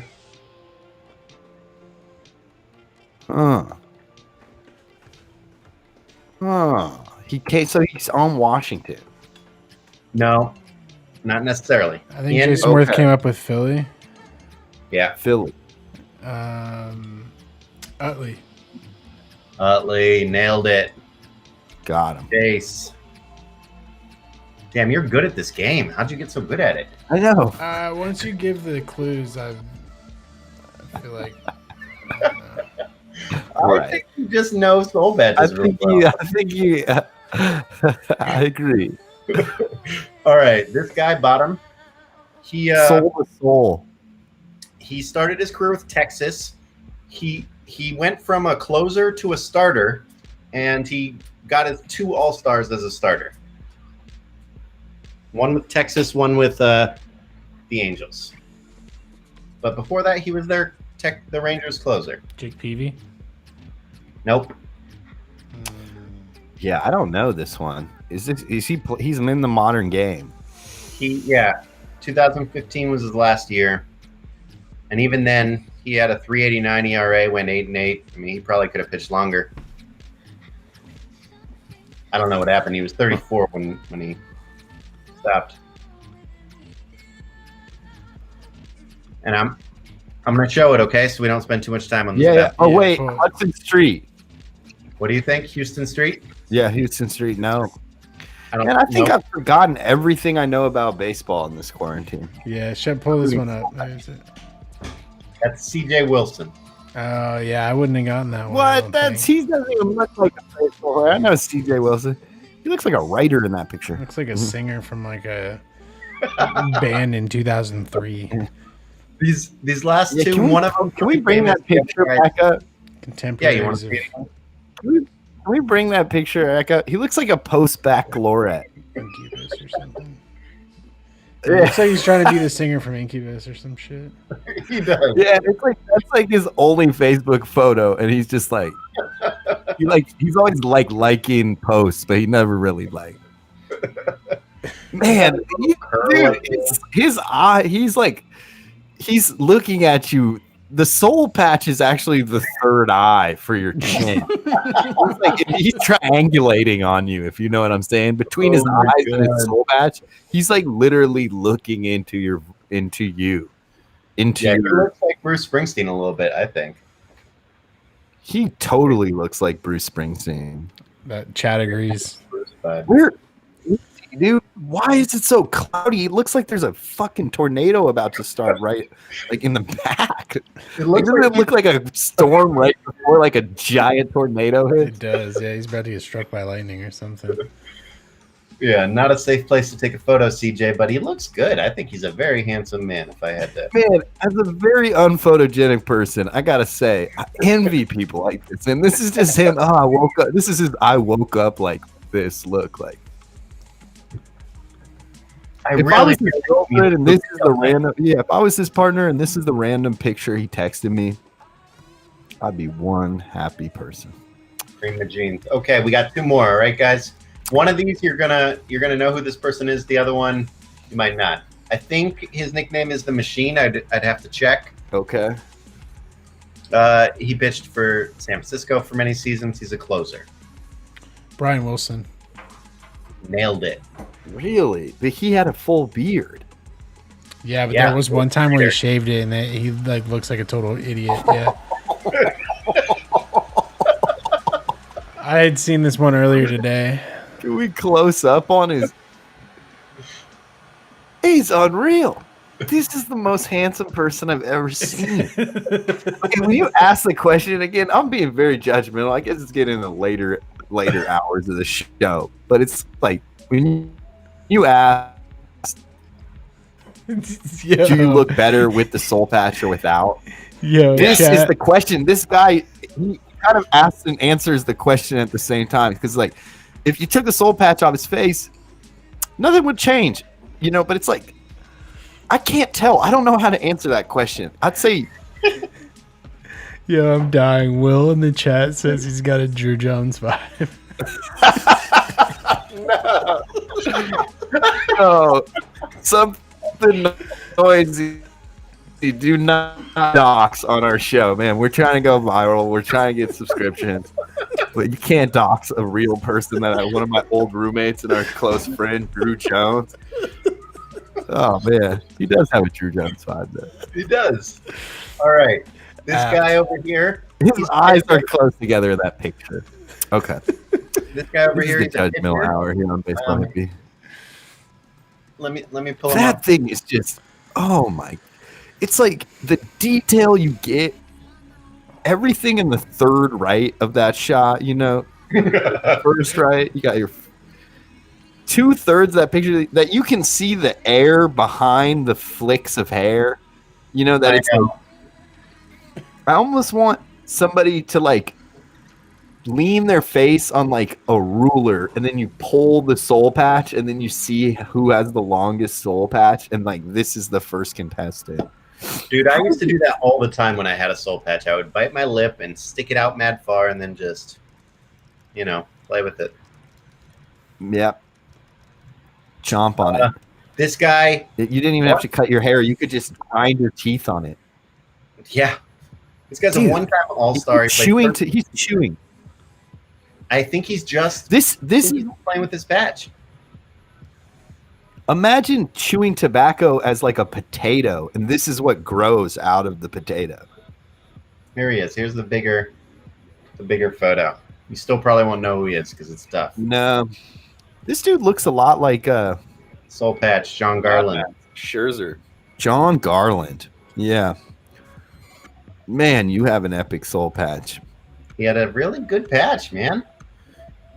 You know, your stats, all those statistics, they don't reflect what you truly gave to the game, which is soul.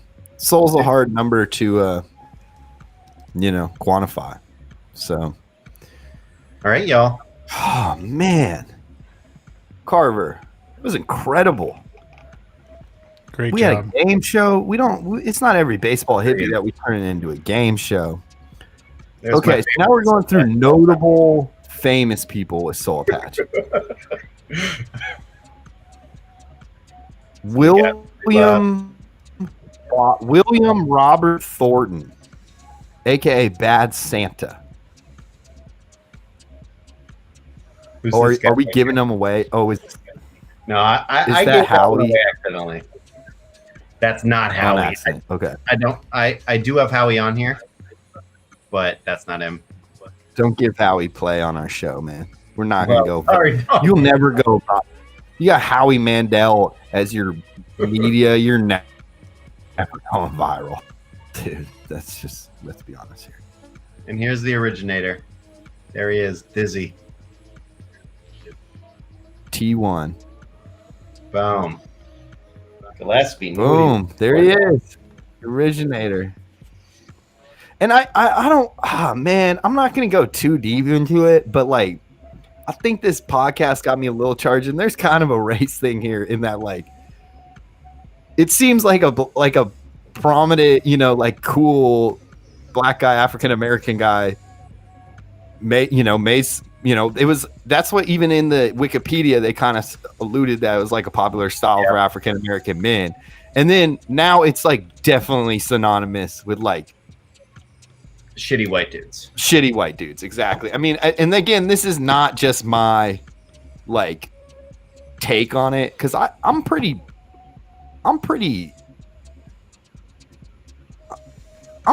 partial even to the leaning that soul patches are actually cool side of things. Yes, that's the one I'm thinking. Garth Brooks, alter ego, Chris Gaines. Will you pull that one up big for us? The killer patch. This whole thing right here, you could have a whole podcast about this right here. Like, what the? He looks like Chris Angel too, which is crazy.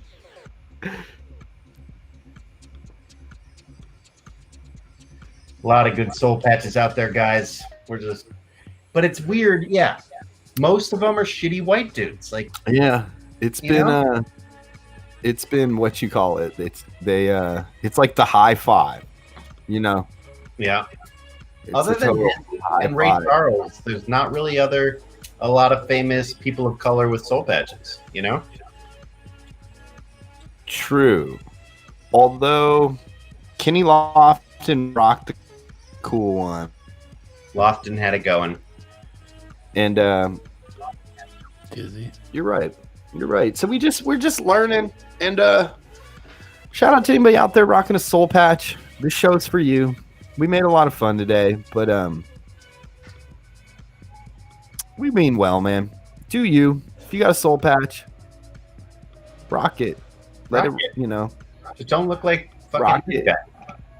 Eat soul patch kids. You can have a soul patch and eat your soul patch kids and watch Patch Adams. All right. It works well. It was originally a little cushion for your jazz flute, but in nowadays it's a good cushion for your jewel. Yeah. So that was, can you name that soul patch quiz? And yeah, Brown Bear, you killed me on that quiz, man. Yeah, I just came prepared, man. God, just came prepared. I'm just like sickening myself. Well, Carver, I appreciate that a ton. I don't have as much as a quiz on Soul Patch, but I do have a little thing, and we're going to shout out to JJ Putz.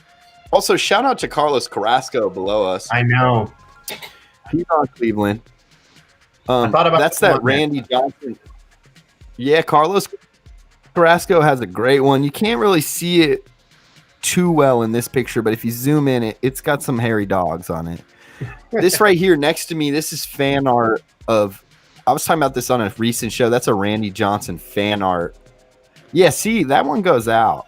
Yeah. That's like I Soul wasn't Patch sure. into. Oh, you're right. This is like more almost. This is another look. This has another name, doesn't it? I feel And then like also that's there's like that Richie. something. It's something to do with a goat tuft or something like that. Yes. Maybe Chad can help us with that. Also, that Richie Sexton, we got to shout him out real quick because that's the soul patch that started this whole fiasco right there. Yeah. And then obviously Scott Spezio. But here we go. It was my birthday last week, and my little brother randomly, shout out Tobes, says, "Oh man, your present hasn't come yet." And I just want to say, all three of my family members got me presents off the internet, and none of them have showed up yet. For my birthday. So if people ask me how was your birthday during quarantine, I'll be like, well, it was good. I mean, it was a great birthday, but not all my presents got lost in transit. The picture I sent, he got me two things. You got these on Discord though? Yeah, give me. I sent him over. Yeah, I got it. So he got me two things. One is he got me this shirt that says "Get out the rye bread, Grandma. It's a grand salami time." Nice. That was good. He likes to give me Mariners memorabilia. And apparently, somewhere in the 2000s, they had a giveaway where the first 20,000 fans get a soul patch, a fake JJ Putz soul patch. This is in 2008. Nice. They had JJ Putz soul patch night. And now you can find these rare new soul patches for $12.99 on eBay. And I can't believe he spent $13 on this. So at some point in the next couple weeks in the mail, there's the shirt. In the next couple weeks, I will be receiving this original April 12th JJ soul patch from Soul Patch Night. And I want to wear the soul patch on the show. Obviously, if I got it, I would be wearing it. But it's in mint condition. I kind of don't want to take it out of the what it looks like? It looks like one of those like children's book, like touch and feel books. Yeah. Like, pet. Here's the farm. Pet the cow. And it's like the cow fur.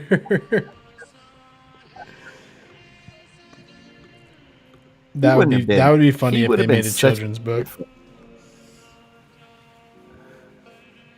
He wrote that soul patch, man. That's so crazy, man. That thick with 3 C's. That was the most monumental soul. Like that soul patch had momentum, and he rode that soul patch. He still eats dinner with money that he spent on the food that money was made off that soul patch 10 years ago, 12 years ago. 12 beers. So I'd say that's a pretty special, pretty special shout out. Remember, I noticed you back in the corner action. I love it, man. Love the bobbleheads. Love the Edgar Martinez drive. Yeah, we were having trouble with the game stream last time we tried it, so I kind of just gave up on that. But, we can try again. Looking good. Yeah, Carver. Yeah. Oh man, friggin' soul patch quiz, man. That was a very special. We got to give you much praise. That was fun. You had Thanks for letting me do first baseball hippie game, soul patch game. Next time we get you on, we got to get you doing more games. You guys, today's show was amazing. Shout out to chat. Yeah, thanks you guys for have been rocking killing with it us the whole chat. time. It's been awesome. Grand salami with garlico sauce. Oh, they're making fun. They're That sounds doxing me. delicious. Getting trolled on my own show. I'm telling you, I learned a lot from this podcast this weekend, man. If there's anything you want as a YouTuber, it's to go viral. And we're taking the slow approach. We're not taking necessarily the Tekashi 6ix9ine kind of shoot for the stars approach. We're going to do slow and steady. Work to perfection, as Ron Kittle says. But we're going to go viral. You know what to do. You got to hit the subscribe button. If we get 100 of those, we can change our name. This is the Baseball Hippie Show. This is quarantine episode number 11. We're going to wrap it up here. But before we wrap it up, I want to have Carver and Brownberg kind of say whatever they want. Last piece, anything you guys want to add? I want to say that there was this game, a card game, back in the early 2000s called MLB Showdown that I adored. You bought cards and like they had stats on them, and then you rolled dice, and it was dope. But I just found a blog where people are making new MLB Showdown cards, and I just bought a printer. So I'm excited to get the season going, and I'm just gonna fucking print out all the teams and roll up my own season if we don't have a real one. Okay. Why not? That's Fuck it. Yeah. rad, man. I played a ton of Stratomatic in my life, which is another dice baseball game. But man, I actually got to talk to you because I'm thinking of making my keystone project in this computer programming class a baseball simulator, as we talked about on the last show. So if I was good enough to program to make a game like MLB The Showdown, that'd be rad, because then we could make like a app that played the game. I mean, which is possible. Yeah. It's all D20 based, so like it's just like a 20-sided dice roll. You know what I mean? Yeah, and that's something you can definitely make, and I could replicate a 20-sided dice roll using a function called math random and a series of 20 numbers or whatever, but programming's hard, man. I don't know how Bill Gates did it. I don't know, man. I don't know. But I do know. I did say I'm going to make this game for my Keystone project, and all my classmates were like, "You're not going to do something serious?" And I'm like, "Man, if I'm going to spend 2.5 weeks doing this, I want it to be about something I like, Right? Plus, like, employers, they like to see personality. Like, if I show them a game and I'm like, well, I made this game because I like baseball, I might get a 10% chance that person actually likes baseball or retro gaming or whatever, and then I can kind of strike up a conversation. If they like baseball, you're already in. You know what I mean? Exactly. And I'm willing to take that risk. Didn't you say you got a job because you like some music, the person? Yep. And that's what I'm about, man. I'm realizing that as I get into the workaday world, that these people who are hiring you, man, they just want something to jump out at them. They don't, they don't know you. I don't know. I got cold called the other day, and this guy was like, "Man, do you want to buy a Dairy Queen in Colorado?" And I was what? He left a message like, "What a random call." Man, I have been getting the weirdest. This one phone call every morning, like multiple calls. So one morning I answer, and they're like, "Hey, I'm Brad from like educational something," and I'm like, "Dude, no, what? Fuck off, Brad. Brad, you So need to fuck right off." Yeah. Yeah, sorry, Brad. But I don't know. It could have been something important. But man, you guys ever had anybody call you? They just like, "Yo, buy my Dairy Queen." It's a weird feeling. Never Ever. I was never Dairy Queen if that happened. You guys never get a random real estate. Well, he was like, he left a message like, "Hey, I saw your like da da da." Like, he got me wrong because he's like, "Yeah, I just closed down on 3 Dairy Queen sales. Like, just seeing if you're interested in any commercial real estate." And I'm like, I don't know, man. You might want to check my bank account before you know how lofty propositions like that, or call my agent Scott Boris, and then we give him that email you got. There you go. Yeah, that's another way we could just take that email and leak it on the show. We could go viral that way. But no, Yeah. we're not earning any cheap shots. We got no punching below the belt, Jess. We got to do this the right way. Exactly. We earned those 20 subscribers, man. We earned them. And so we're not gonna hire bots to get the next 80. We don't want fake likes. Nah. Even though we got a bot, we probably got some bots in our chat room killing it. I feel like either way, chat room's killing 90% of the comments we've ever had are bots, because they disappear in like a week after. Yeah, I know. posted. It's weird when you get a comment like, "I like your show, really good Your shit's content." dope. And then Let's you're connect. Like, Let's support each other, and then it's just gone in like 3 days. You're like, "God damn, this is a robot." What is that even supposed to do? Like, what if you did want to support each other? I mean, what the fuck is that type of bot comment even for? I don't know. Probably. So in my mind, it's like they're farming for ad revenue. Like if they're trying to get their likes and subscriptions up high enough to where they can run ads on whatever stupid fucking videos they post. Or if you click the comment and go to their show like channel, then they get one more view, and then that's like a way to get views or something. Yeah. There's a whole trickery. I mean, like, I'm not kidding. You could watch YouTube videos about how to get viewership, but I'm literally a little bit afraid of it. No, I don't because want of what I've heard it's about. It's so stupid. And then you like take a video or you take like a screenshot of what you're doing and then like put over the top of it something that has nothing to do with your video at all, just so it comes up in some feed of people searching for some other popular shit. Yeah. I don't know. From our next show, we're gonna have to go down a little bit of deeper dive on YouTubers because it is. I mean, we are in a world of like political, like polarization people, and then like people who say that they're like, oh yeah, we're telling news, but they're just people in their basement. And it's like, again, I especially as a hippie, man, you can't be trusted. The news can't be trusted. I'm with that. But like, how is your source more credible than say like a New York Times when you're in your fucking basement on YouTube? They did research on the internet. I know, like you don't have any. They got websites. True. That's what they all say. They're all like, do the research. But the research they're talking about doing is like some website that has no facts, you know? Yeah. Oh man, they come in all, this podcast points it out too. They come in different shapes too. There's like intellectual British people that are white and that are like, they're like, yes, we talk like this, like, you know, like we're gonna like, it's all like, and then like deep down you're like, what are you saying? Oh, you're saying that, you know, you're just like coding it like in a nice little cake form, but really you're just a fucking. You're still pushing some wild shit. You're pushing some wild shit. We've entered a wild world, and not all YouTubers are like that. I will say that. That's very true.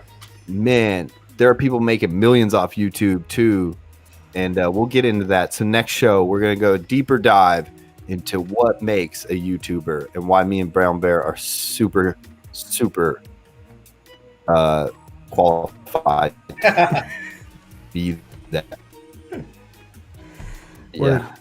Remember, is there anything else? We got anything on soul patches, guys? No, man, I think that was tonight? Pretty comprehensive. I feel like we should call it a night. Yeah, thanks for having me, y'all.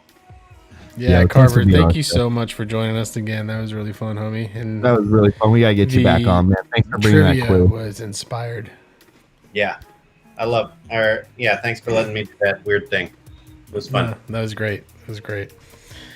All right, we're gonna Photoshop a picture of you on my soul patch. Damn. So we'll send that. You are my soul patch. All right, everybody. Thanks for rocking with us. Yeah, thanks for rocking. Baseball hit you. Going viral.